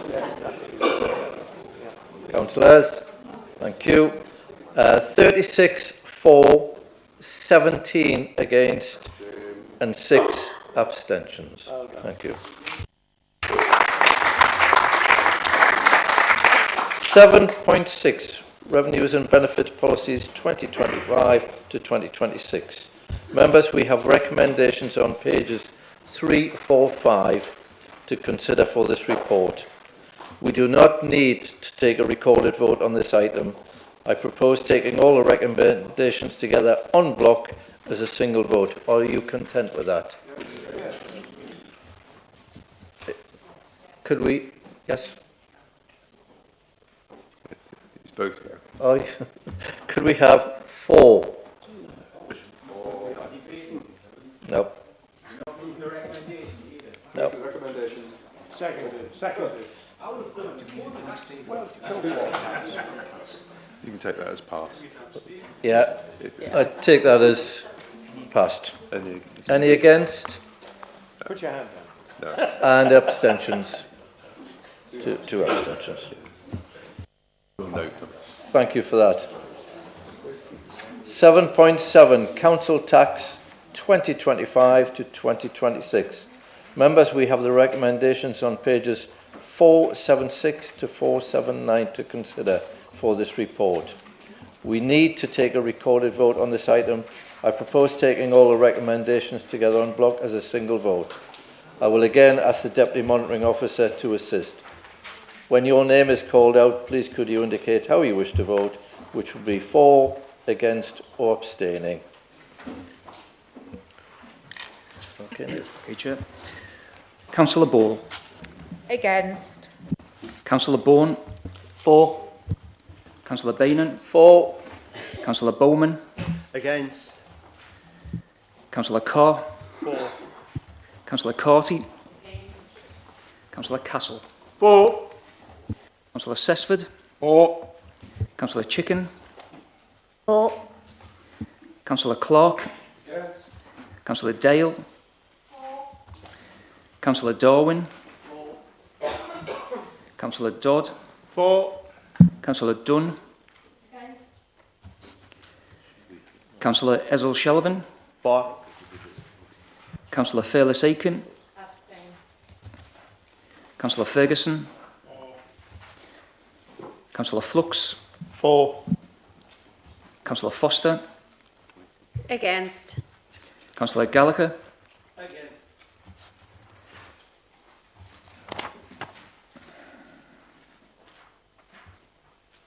Councillor Hardy. Councillor Hill. For. Councillor Horncastle. Councillor Hunter. Abstain. Councillor Hutchinson. For. Councillor Jones. For. Councillor Lang. Councillor Lee. For. Councillor Mather. For. Councillor Morford. Abstain. Councillor Murphy. Abstain. Councillor Nisbet. Against. Councillor Oliver. For. Councillor Parry. Yes. Councillor Patterson. For. Councillor Plojai. For. Councillor Reid. Abstain. Councillor Renner Thompson. For. Councillor Richardson. Against. Councillor Riddle. For. Councillor Robinson. Abstain. Councillor Sanderson. For. Councillor Scott. Against. Councillor Seymour. For. Councillor Sharp. For. Councillor Simpson. For. Councillor Smith. For. Councillor Stewart. For. Councillor Swinbank. Abstain. Councillor Swinburne. For. Councillor Taylor. Against. Councillor Thorne. For. Councillor Towns. For. Councillor Waddell. Against. Councillor Wallace. Against. Councillor Anna Watson. Against. Councillor Jeff Watson. For. Councillor Wearmouth. For. Councillor Wilczek. Against. Thank you, councillors. If you can just give us a couple of minutes just to tally up.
Right, councillors, the result on that was 35 for, 17 against and 7 abstentions, so thank you for that. I did say at the beginning of the meeting that we would... Councillor Sanderson, there's only one chair in this room, please. That's me demoted. I did say we would have a comfort break. We have gone through this fairly quickly, so would you like us to carry on? There's only three. All agreed with that? I know Councillor Sanderson gets to an age where, he has to... Right, ladies and gentlemen, thank you all for that. I think we did that fairly successfully, so thank you for all your comments and showing respect to other speakers. Order of proceeding for the business chair. The next item on the agenda is agenda item 8, which is report of the leader and the chair of Staff and Appointments Committee. Pay policy statement of Northumberland County Council 2025 to 2026. And I would like to invite the leader, Councillor Sanderson, to give this report. But before he does, do we have a seconder for this report? Councillor Reid. Thank you, Jeff. Could we have Councillor Sanderson to give this report, please? Yes, thank you very much. The report is before you, and I propose the recommendations. That's seconded. For Councillor Reid's benefit, we now move back to the usual rules of debate, where you have 3 minutes. Do any members wish to speak on this report? Councillor Reid. The only reason I made sure I seconded it was so I'd be able to get up and stand up again. But I promise. For 3 minutes, Councillor Reid. Yeah, no, I'm not going to rekindle anything. But seriously, I just wanted to. The reason I seconded it is I just wanted to thank the officers and the staff and the unions for getting to grips with this. I mean, it was literally no work input by us, which is probably why it's been so successful. But, they worked hard, there was a problem, they sat down, they talked about it, and I certainly didn't get any backwash from anybody. Nobody ever rang me up and said, "Oh, Jeff, this has happened." No. It's all done. You've all done very well. Thank you. So, the staff, the officers, the whole team, HR, have been really good on this, and I'm sure none of us have had anybody complaining about. I wouldn't go that far, Glenn. So, seriously, well done. Thank you. Keep it up. Thank you, Councillor Reid. I move to the recommend. Councillor Dunn, sorry. Thank you, Chair. I just want to echo what Councillor Reid has said there. I mean, this report, as a draft report, came to the staffing committee. I'm pleased to support this. It took in all the recommendations and the feedback from that committee, in particular with the 3-year protection policy that we've got. So I'm happy to say that they were put back into this report and happy to support it in this format. Thank you. Thank you, Councillor Dunn. I move to the recommendations as set out on page 497 in the report, and we will have the vote. Could I have all those in favour, all those for? I think that looks pretty unanimous. Could we have those against? None against. And abstentions? That was unanimous. Thank you for that, councillors. We now move on to item 9 of the agenda, which is the annual portfolio report of the Cabinet Member for Supporting Business and Opportunities. This is on pages 515 to 550. I would like to invite Councillor Wearmouth to present this report. Thank you, Chair. I wasn't expecting to get so quick to this part, and I kept my remarks brief, but I could go on perhaps a little bit more than I intended. No. If you would like. No. I appreciate that, yes, that this is a very long day, and so I'm not going to read verbatim the report. I did ask that officers keep it short, and they managed to keep it to 35 pages, which is a lot, but it's because a lot is going on in Northumberland, and in particular in this portfolio in terms of regeneration and the economy. I'm going to emphasise just a quick few points in terms of what we've been achieving in the last year in particular. We've got a whole host of programmes and policies that mean that no part of this county is left behind, no town is left behind. We've got investment going in one way, shape or form into every large community within our county. A bit that we were missing, perhaps, though, in this last few years has been a good addition was something to support the rural space that holds us all together. And I was very pleased to see this year that we've managed to secure what we set out to achieve with the devolution deal that established NECA, that we've got £17 million going into the rural space to help support all of those SMEs, much more on the S side of SMEs in the rural space. The really important thing for our county, and I'm very pleased that we've been able to achieve that. Boardlands, another thing that I want to just spend a little bit of time on. The leader mentioned it briefly in his remarks in answer to some questions. We've had the message that people want want things sped up, and that's what we've done, and you'll see something come to Cabinet in the coming weeks that aims to do just that. We're going to be redeploying how we fund that scheme to get projects moving in those initial stages in the hope that we can deliver them faster through the Borderland scheme. So watch out for that one, because I anticipated that we might get some questions on that. Of course, in this last year, we've secured £110 million from Blackstone QTS to create the GIF, which you'll see much more on as we go on through the rest of the year in terms of how we're going to deploy those funds. A stark contrast, we've received £110 million into this council for not even owning a piece of land. The last Labour administration, of course, spent £120 million buying a shopping centre that halved in value. That's what you get, though, when you've got a Conservative administration.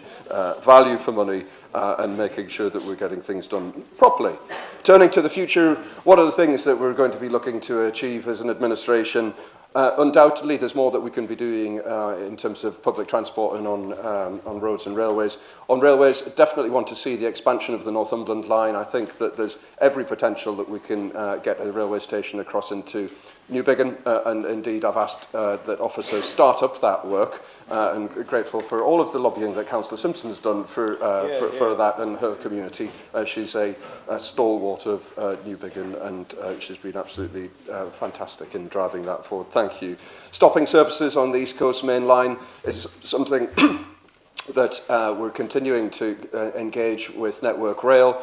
We see a glimmer of light there, and I'm going to be requesting that officers do whatever we need to in order to update studies to secure that in due course. But even things like and Councillor Castle will know this one if he's, I think he's had to step out of the room, but the railway bridge at Alnwick that's stopping that railway, making it all the way to Alnmouth. I'm sure that there's things that we can do on that as the years come. Roads. We're continuing to fight for the A1, despite being let down by the government. We'll fight as well for the A69 and improvements on the A69 and to the A19. We'll make sure that Northumberland doesn't get left behind by Labour and by Keir Starmer.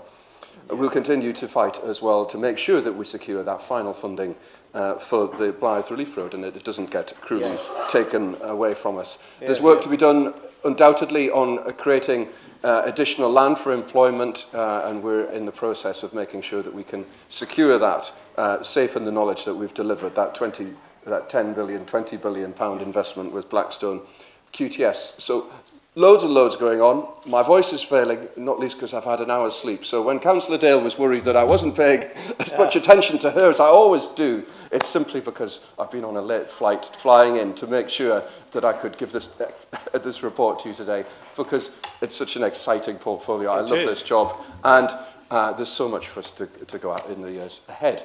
I'm happy to answer any questions that you might have. Well, thank you, Councillor Wearmouth. I would remind members, if they have any questions of a local concern, then they can raise them with the appropriate officer or members, bearing in mind specific questions for local area might be difficult to answer in this meeting. Do we have any brief questions of clarification? I've got Councillor Sesford first and Councillor Ball. Thank you very much, Chair. It's page 538. It's about the Hexham shambles now. The members up at Hexham have had two briefings recently, just in the last week, on the redevelopment, the refurbishment, of the Hexham shambles, which is starting in about 4 weeks-ish time. Now, all the gumph that's going to be going out to advertise about this and inform people, I should say, about this. And what we had last week was actually based on £400,000, we were told. It says £300,000 in here. Can you confirm that it is going to cost £400, so I'm not telling people the wrong thing? Or is this just a slight typo error? Thank you, Councillor Sesford. We'll get written confirmation to you as to the exact sum. It may be that this report had not got the most up-to-date information in it. And we're very careful. Hexham's had an awful lot going on. And that's why we've just postponed a little bit until now this work on the shambles, because we know that traders there have had to tolerate a lot whilst we've been doing all of that work on the huzzahs, which looks amazing now. So thank you for your question. Thank you very much. Councillor Ball. Thank you, Chair. So I've just got a question with regards to, we're seeing lots of investment and money being put into renewables, which is absolutely fantastic in our drive forward for net zero. I do have a bit of concern that the Donald is wanting to drill, baby drill, and we're seeing lots of the big players within the field of renewables pulling funding and support and money in design and development. So we are, as I say, we've got education facilities, we've got lots going on in the renewable field. Is it on our corporate risk register that actually some of these big players are pulling out of the field completely for cheaper, dirtier things that are going to cause an impact, and that we are still committed 100% to the full renewables, and that we're not going to sell out because the Donald comes knocking? Thank you. Councillor Wearmouth. Thank you, Chair. Well, it is a complicated subject, and one that I could bore you senseless with for hours already. I have a little bit of that. Ultimately, the grid has to really change significantly over a very long period of time if we're going to cope with 100% renewables, which is what successive governments in some way, shape or form have targeted. Our commitment remains to make sure that we deliver on the Energy Central Learning Hub, which is there now, the Energy Central Institute, that we make sure that we continue to get that 86 million that the last Conservative government provided into the offshore catapult to make sure that it's fit for the years, the decades to come, and that it stays at the forefront of R&D, of certification, and aiding deployment of offshore renewables. There we are. I mean, we'll see what your planning reforms do in terms of what we might endure with very, very large wind turbines. That's a matter for planning in due course. I do worry about that. I sometimes think that these, if there's going to be onshore wind now, the turbines are going to be 220, 230, 240 metres. I worry that the Northumberland landscape can't cope with that. Exactly. And I do hope that the deployment of them is sensitive and doesn't just blindly follow Ed Miliband's diktats in that regard. Yeah. Chair, can I just was that a yes or a no to the fact that's on the corporate risk register? So I don't think it'll, Councillor Ball, I will check. I don't think that it's specifically on the corporate risk register just because it's so new an event. How do you actually capture what it is that a one nation's view of the world is versus all of Europe and China and so on doing something different? I'm not sure that I worry that the Donald is going to have such. And it's just the companies that we are looking to bring the jobs and investment are cutting their budgets. Understood. We don't see any threat to any existing investment. The biggest threat, I'm afraid, has been the rise in national insurance. Thank you for that. Councillor Fellis-Aiken. Thanks, Richard. With regards to page 542, the strategic estates, I know that we're obviously undergoing a review over the next couple of months. As the ward councillor for my area, the elected ward councillor, I'd like to be part of that consultation. There's a reference to selling surplus assets and achieving per capita receipts of 1.5 million this year. There's various assets in my ward that, are you going to consult elected members on that, or will it go to the community as well to say where these assets are going to go? Thank you, Councillor. Councillor Wearmouth. Thank you. So it's very important that we look at how our estate is being managed and so on, because times have changed, working habits have changed, and as anything, as the economy changes with us, so we need to make sure that not just that we're using those assets properly, but if they're not being used by very many people in a significant way, that we release them to other people who might have a greater economic impact than social impact. You will be engaged with all members where you have something that might change within your ward. That's not just common courtesy, but it's logic, because you'll have some thoughts and ideas and aspirations as to what you might like to achieve. We'll always work with members to try to achieve things jointly where our thinking aligns. Sometimes, you'll forgive me, and I've not had this from you, I have had this from one or two members over the years, that some things can be a little bit unrealistic. I remember, just as a councillor Bourne will know, the aspiration from one or two that we had a Lido in the centre of Morpeth, which it's freezing cold. You wouldn't want to do that, and it's at risk of flooding.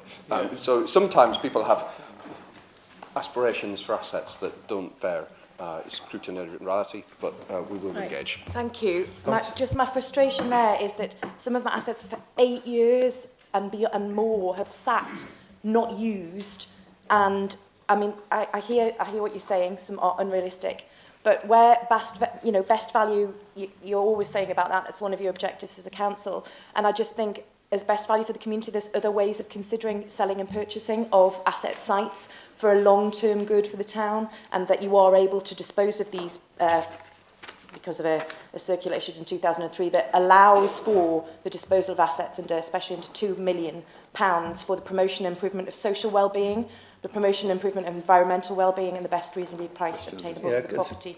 So all of these things are in place, and I just want to feel heard on the assets in my ward very much.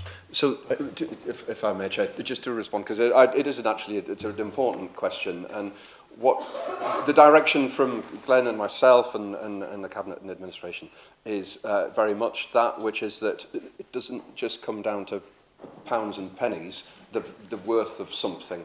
And what I would encourage is wherever you've got local plans or so on and so forth, that you develop those local plans with, neighbourhood plans, sorry, with some form of designation, working alongside planners here, that you work with people when it comes to the, in the regen team, when it comes to potential community asset transfers, but only where there's an actual business case. Because what you don't want is an asset that's handed over and it has no chance of success and then falls back to the council to do the same thing over and over again. It must be sustainable, it must be logical and financeable.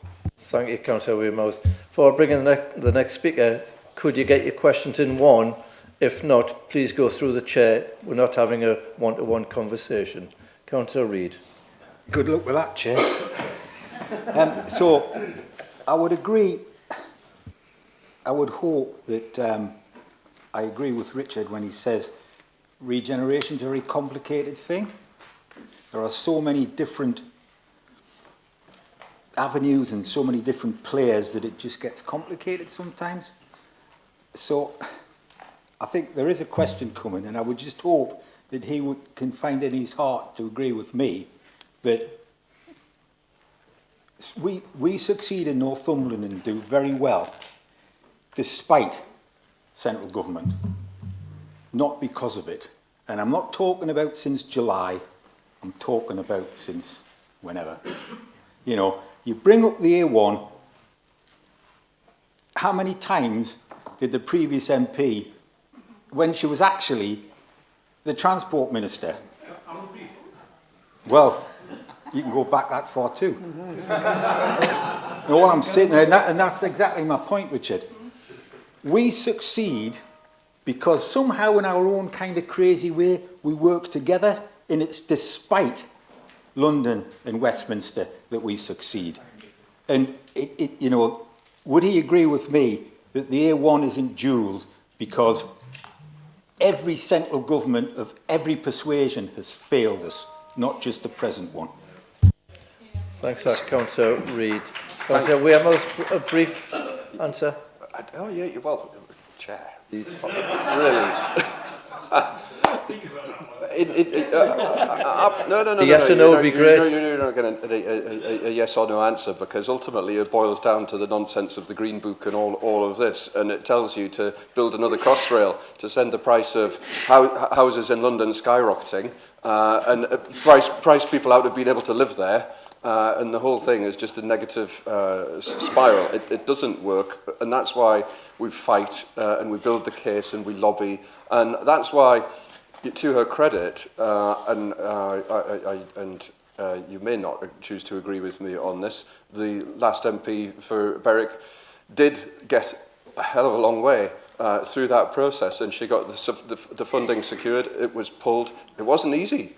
Believe me, you know, you have to really thump the table with some of these national agencies.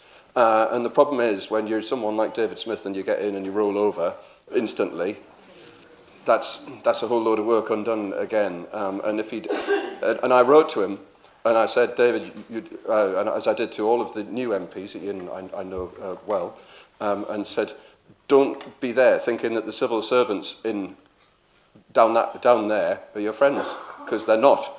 They'll try to stitch you up, and that's what's happened. It's very sad.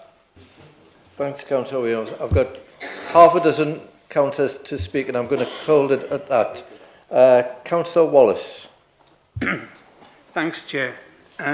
Chair, I know you said try not to speak locally, but it's difficult when Arthur Richards' report, the wealth of Northumberland depends on my ward, which includes Camas. And I know you know Camas very well, Richard. And one of the problems I think we have in the future with wind farms, with possibly more in Northumberland, with solar farms, with NSL, with SSE, the largest offshore wind farm in the UK, a data centre, where they're going to get all the energy from.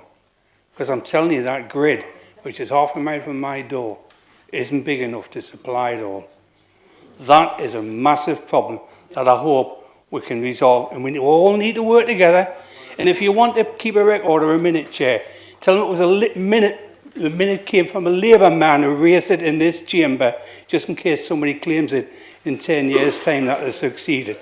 That is purely just a joke. What I really want to ask you, Richard, is a question on community.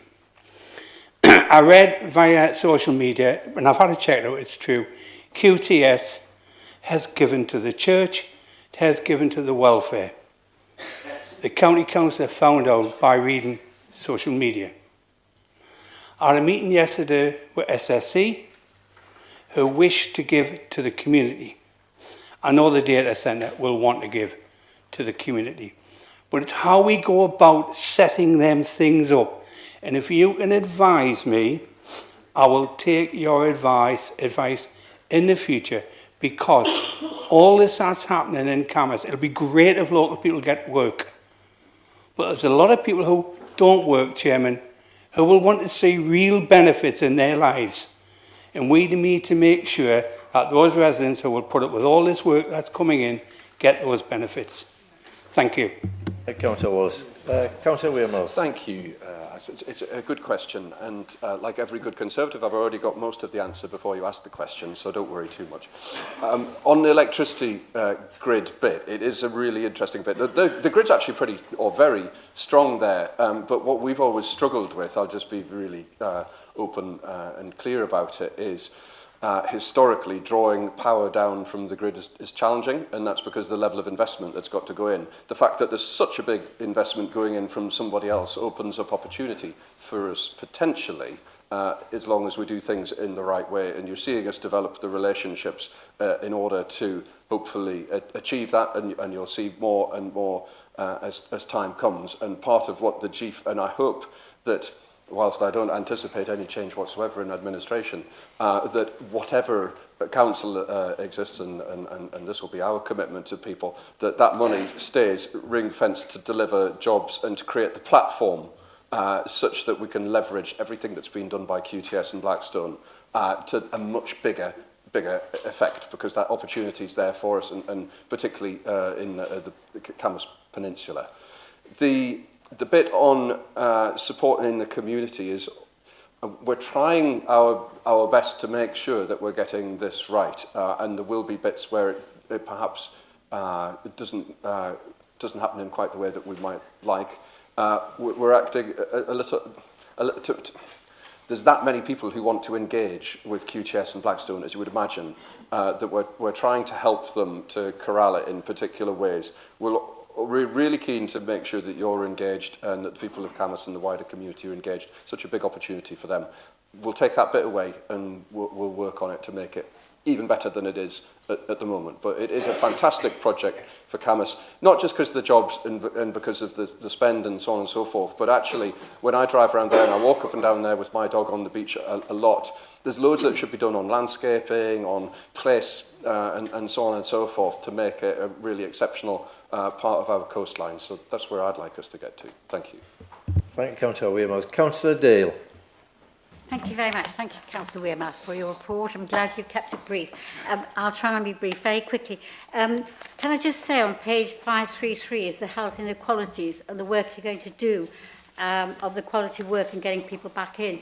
I already work on with people who have come from deprived areas to lift their, basically their aspirations, because there's some wonderful outstanding work outside for them to do, but actually it's lifting their aspirations to something that they don't know about. And I've worked with those, and it's great. It's very rewarding when people have said, oh, I'm going to do this, or I've never thought about that, and actually went to a university and changed their ideas. And I think that is something that we should all be working towards. Without going into Borderlands in detail, I dealt with Borderlands in 2000 or 1990, whatever it was, and it's slow.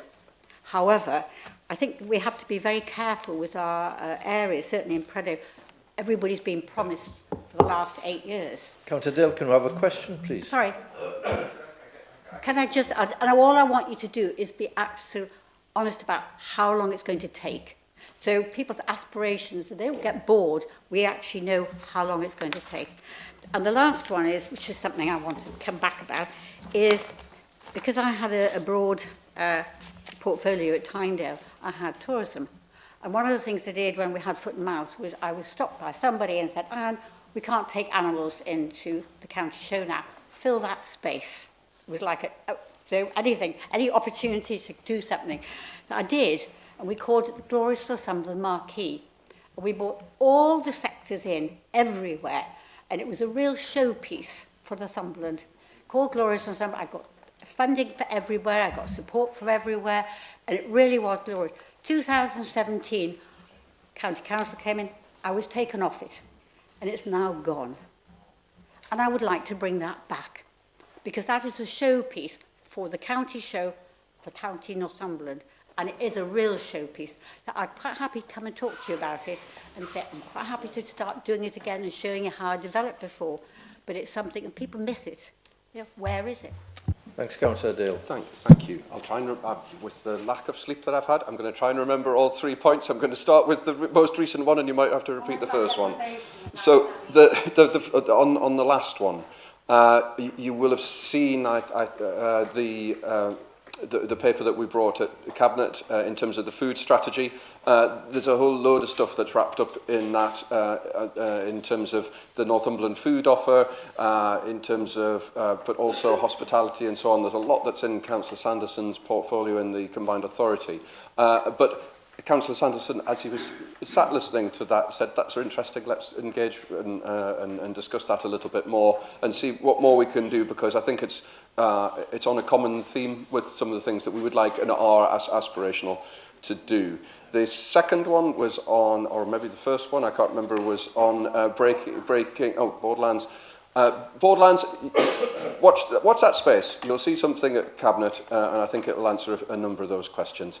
And then the first bit on disruption, this administration wants to be a disruptive administration when it comes to the question of inequalities, and Glenn's put that right at the heart of what we do. But that means for some of the folks that you're talking about, households that have had generational family members out of work, we want to disrupt that. It's not easy, it's not straightforward, but it's what we're going to do. And we're doing that with a number of employers. We've had great work with Benicia, we did have with British Folk, we will have with QTS, we will have with people like Tharsis, but there's loads of others as well who are really keen. We have a major employers forum which we sit together with major employers across the county, and we're doing the same on to the smaller end now, and seeing exactly how we can disrupt that status quo, because it's not something we want to continue. That's where we're headed. Thank you, Councillor Wearmouth. Of 4 left, Councillor Swinbank, Rana Thompson, Eva Sheldon and Anna Watson. So Councillor Swinbank first, please. Thank you, Chair. Good segue in, actually, Richard, to what I want to talk about, page 544, which is the cycling and walking strategy. Obviously, hugely important with regard to inequalities, getting people more active, and we've been doing great things in the south of the county, bringing in investment for cycling and walking, which is fantastic to see. We've got local cycling and walking improvement plans. In fact, the government calls them infrastructure plans, so we might need to just check that. They have been worked on for a great number of years in different iterations, and they still haven't been published. I'm wondering whether we can put some effort behind that and ensure we've got the officer time there to make sure that they are published. And please, can we consider North Northumberland when we're looking at the next stage of investment? Thank you. Thank you, Councillor Swinbank. Councillor Wearmouth. Thank you, Chair. So, a really interesting one. The cycle routes are really expensive, and so the only way that we're ever going to be able to fund significant amounts of them, like the Hexham to Corbridge one, the various ones that are in Blyth and Bedlington and Ashington and elsewhere, is where we've got money to successfully that we've bidded in to get. Notwithstanding that, we still have problems. The one along Coupon Road is one that's caused significant concern with residents. We're going to go back to the drawing board with that one and make sure that we actually have something in place that is right for local residents. I've been looking at that for a long time. When it comes to the LC whips, we will publish them. I'll get you a date and a timeline as to when that's going to be achieved. And we would love that to be further across the county as well. Obviously, it's easier in the urban centres, and that's where we've had to focus because that's where we get bang for buck, really. But you've still got some good projects up at Alnwick. The green cycle route that is going in place, and a few others as well. So, bear with us. Thank you for the question. Now, thank you, Councillor Rana Thompson. Thank you, Chair. Those of you who drive up and down the A1 from here to Berwick can't help but have noticed the shiny new factory on the side of the road at Belford Industrial Estate. And that is a company called Trelocate, which was set up by a local family. And they grew and grew and grew to the point where they were going to have to either leave the area and move abroad, or they were going to have to go to deepest, darkest Cramlington. And the problem with that was they were going to take an awful lot of jobs away with them. They employ over 50 people. That doesn't sound like a lot in the grand scheme of things, but for Belford, it's a significant proportion of the working age people from the village work in that factory. Now, the new factory was built out with their own money. We gave them about £150,000 out of some devolution funding and some other business support to help them jump through the hoops for planning permission and so on and so forth. My concern is, with devolution money, with Borderlands money, this is the question, how secure are we in the knowledge that this council is going to keep that money?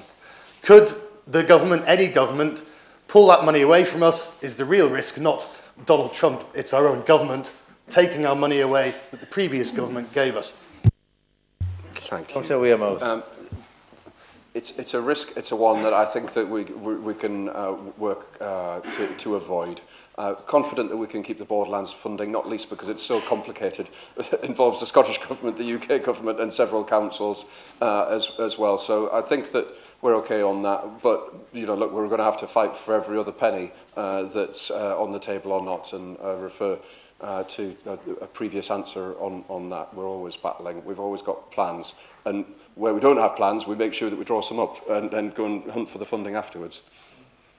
Thank you. Councillor Eva Sheldon.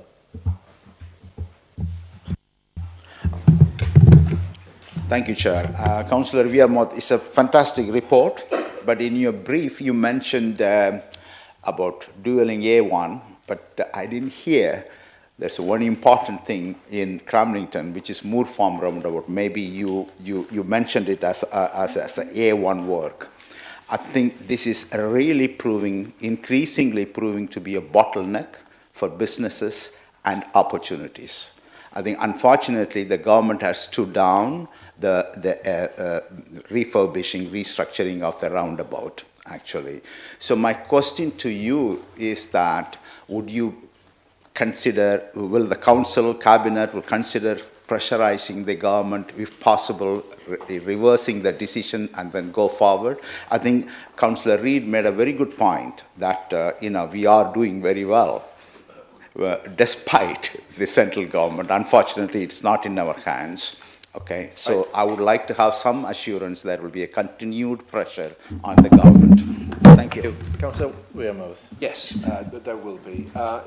Just to make sure that people understand, what's happened at the moment is that National Highways, as the designers and the deliverers of these schemes, have said that it represents poor value for money. The ridiculous thing, of course, is that they can only take into account things that have come into the planning system in order to justify or not the projects. We know that there's a whole host of other things that should and could be happening up and down the corridor of the Northumberland line, up and down the A19 and the Spine Road and around Cramlington as well, and that those things are being stopped by these junctions not being dealt with. Ian Levy had got it on the list for RIS, it was making progress. The opportunity is there for the MPs and for the government not to stitch us up on this. And I implore them to do it. And in the spirit of, cross-party working, we'll be working with Kim McGuinness to make sure that whatever we can do, we jointly pile that pressure on, because it's mission critical. Final thank you for that. Sorry, I did say final one. We've had 10 people on there. Councillor Watson. Thank you, Chair. So it wouldn't be a budget meeting if I didn't mention the Relief Road. So Richard, you have mentioned it. And you've also mentioned talk about pausing in Hexham because of the shambles and saying that you didn't want to affect businesses. But it's a shame that hasn't happened in Blythe because we've had one thing after another with roads. And obviously, businesses in Blythe have suffered. We've had at least 10 that I can think of on the top of my head that have left the town. So whilst you want to be open and clear, let you be open and clear about the Relief Road. So the route was lost, Route 3, and that wasn't the fault of Labour. The planning permission for that was granted in 2020. So I think the Conservatives were in administration then. So going forward as well to the next meeting that I went to, when, in fact, the first meeting, let me just go back to that, I was criticised that I wasn't voting for a budget where 18 million was put in for the Blythe Relief Road.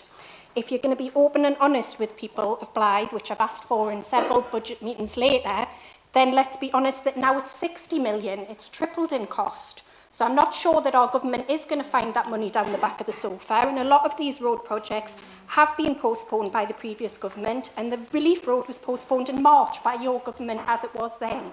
So please, if I can ask a question, can you, with the money that you had back in 2021, prioritise the section between Ogle Drive and Chase Farm, which could have been done in the last 9 years, which would have saved the problems that we've got now? Thank you. Thank you, Councillor. Councillor Wearmouth. The problem with what you're suggesting is that actually the money comes from the government and it comes for the solution. So unless the government actually gives you tiny little drips and drabs of money in order to do the bit that you're talking about, which makes perfect sense, and I personally actually said when we were looking at the scheme, if we don't do this, then it doesn't make an awful lot of sense, that you need those interconnections because Blythe's too disconnected. That big estate south of Big Asda just doesn't work, as Councillor Froshai will know after when he tried to drive out of it. But no, that's what we're pushing for.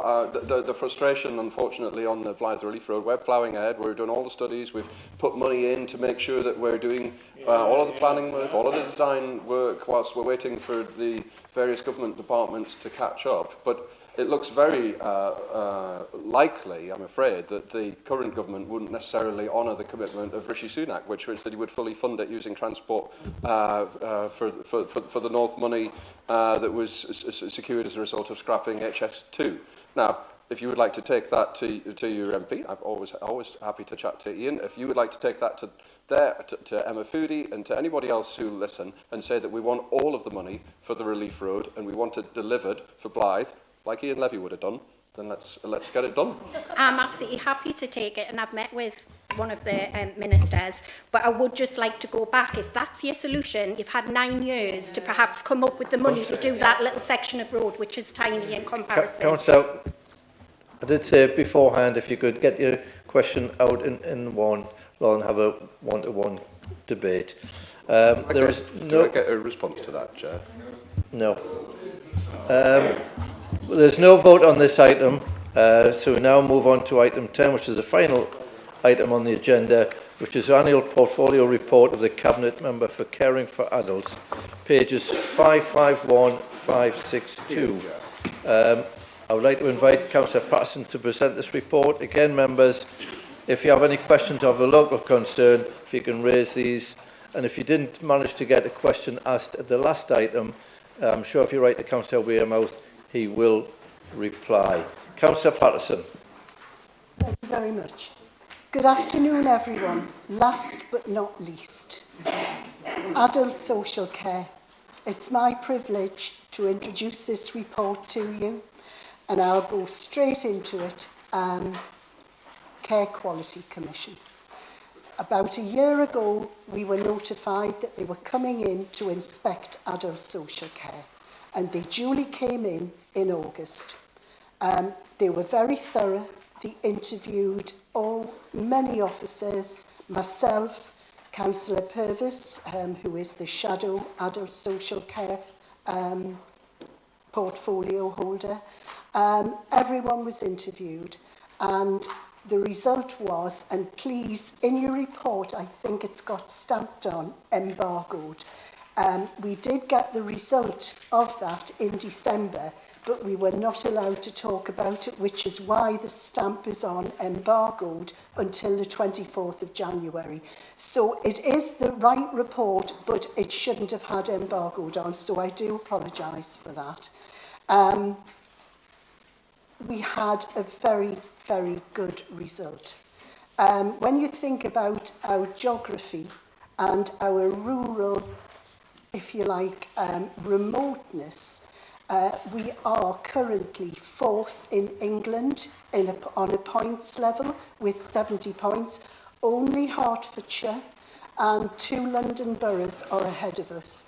And so I think it's phenomenal. And I want to take this opportunity to thank the adult social care teams, and I say teams because we have a myriad of things which come under adult social care, and everyone works together to get the right results. And a lot of this is down to being ably led by Neil Bradley, our Executive Director, and his senior team. So I want to just say how very proud I am of this result for this council and for the people of Northumberland. We have wonderful people here, and our residents deserve the best. So moving on quickly, I'll go into dementia. When I became the portfolio holder, I had 2 passions, and one of them was mental health, and we did manage to get the safe haven at Ashington. And I won't rest until we've got one in the north of the county and one in the west, because this is being extremely, if you like, used in Ashington. So there is obviously a need. But moving on to dementia, that was my other passion. I think we need to do much more for people with dementia and for their carers. And in that respect, 13 bungalows in Linden Walk in Blythe for dementia sufferers and their carers, I think, is just a couple of months away from completion, which is going to be wonderful.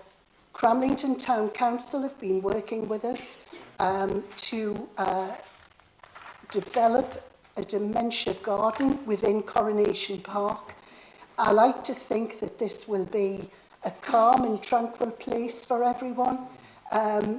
I do envisage, but obviously they haven't consulted with me, but I would like to see lots of scented flowers.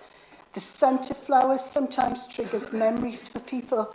I just think that this is absolutely fabulous, and well done to Cramlington Town Council. Absolutely phenomenal. We are also looking at various areas in the county for dementia extra care housing, Morpeth, Hexham, all over. So I am delighted with how we're moving forward. And finally, transitioning. This, for our young vulnerable people, when they reach 18, this is such an important service. And I just wanted to say to you that we are aware that for vulnerable children coming into adulthood, it is very important they get the right help and the right support. And so I'd hope that, I know there's a lot in this report, but I just wanted to mention 2 or 3 things which are important to me personally, and also welcome your questions. Obviously, I don't want to go into anything which is personal, because adult social care can be emotive. And so if you do have anything personal you want to discuss, please do get in touch with me. Thank you very much, everyone. Thank you, Councillor Patterson. And certainly not last but not least. Councillor Hill. Thank you, Chair. Very briefly, I just want to say it's an extremely strong area of the Council, and Neil does a fantastic job. I appreciated what you said about your ambition for mental health, the support hub in the north. Can I just ask for assurance? We have raised the issue of the gaps in service provision in Berwick, and there has been some activity and more drop-ins and so on, that will continue to be a focus as we aim for that ambition to have a hub in the north, and Berwick would be an obvious place to have that. And the second and final point, there's reference here for locations for extra care housing. Berwick wasn't mentioned, and I know that there was 2 or 3 sites that are being looked at. There's issues with the site, there's issue of getting a supplier. Is that, I take it because it's not mentioned, that there's been more setbacks. Councillor Patterson. Absolutely, Berwick is extremely important, especially in regard to mental health.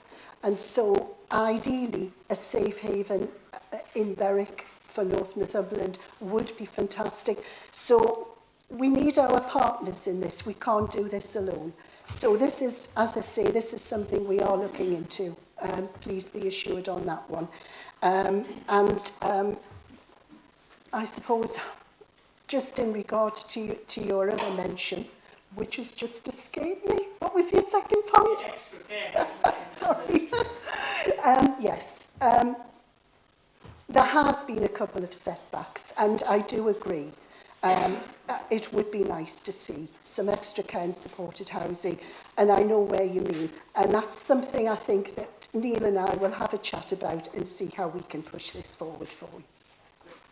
All right. Anyone else? Thank you, Councillor Patterson. Councillor Dale. Thanks for the report, and thank you to Councillor Mr Bradley for all his work and all the staff, because actually it's a wonderful report and I did read it. Can I just say there's 1 or 2 things I wanted to raise, because I think dementia now is becoming more common as we get older, people old age. Years ago, we as members we used to go to secure units where I was trained by the county council how to go into secure units where dementia, was just for dementia people, and it is quite heart-rending actually. And I think what I learned from that was the training that the county council gave you is actually working with people with dementia. And I think it's helpful for councillors, because I've had to deal with it, actually recognising it and how to work with them, because they can be your residents, and actually it's a great help to know exactly what you can do in just everyday life, meeting them or whatever, but other help. The other thing is about the digital technology, which is of concern in all the rural areas, I'm sorry to say. You know, electricity goes off, landline goes off, everything goes off.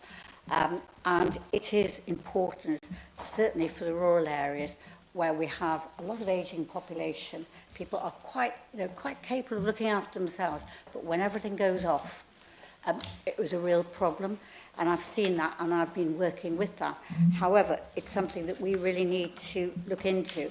And it's one of the things, basically, is for people to understand what is available if anything goes off. And it's no point in telling them when everything's gone off. Everybody needs to know the information now. Councillor Dale, can I have a question, please? Yes, I'm asking you then, could you look into that and find a way of how we can work with people in the rural areas who are in need of care should electricity goes off, because also I'm afraid their internet goes off, etc. Thank you. If you can find ways, and I'm sure everybody here who lives in a rural area will help you. Thank you, Councillor Dale, and we're always thinking about our vulnerable residents, so please be assured that we are looking at everything in regard to our more vulnerable people. Thanks so much. Thanks, Councillor Patterson. Councillor Woodham. Thanks. So the CQC inspection outcome is really positive for the local authority. There are a few areas for improvement that are highlighted in the report. Just wondering what the actions are that the council will be taking to address those areas. Thank you. Councillor Patterson. We are addressing them, and we wanted to put everything in the report. We didn't want to say we're absolutely perfect. I mean, that would have been wrong. And so there are areas of improvement. We certainly need to improve the take-up of direct payments. People seem to like the council to look after care for them, but really it's good for people to come forward and say, you know, I want to employ the carers I want, and I want the funding myself. So we do need to improve direct payments and a few other things. So yes, absolutely, we're working towards being perfect. I hope we get there. Thank you, Councillor Patterson. And the report did come last, but it was well worth waiting for. Councillors, I have no other items to consider. I would like to thank you all for being so well behaved. Yeah. And that's the meeting done.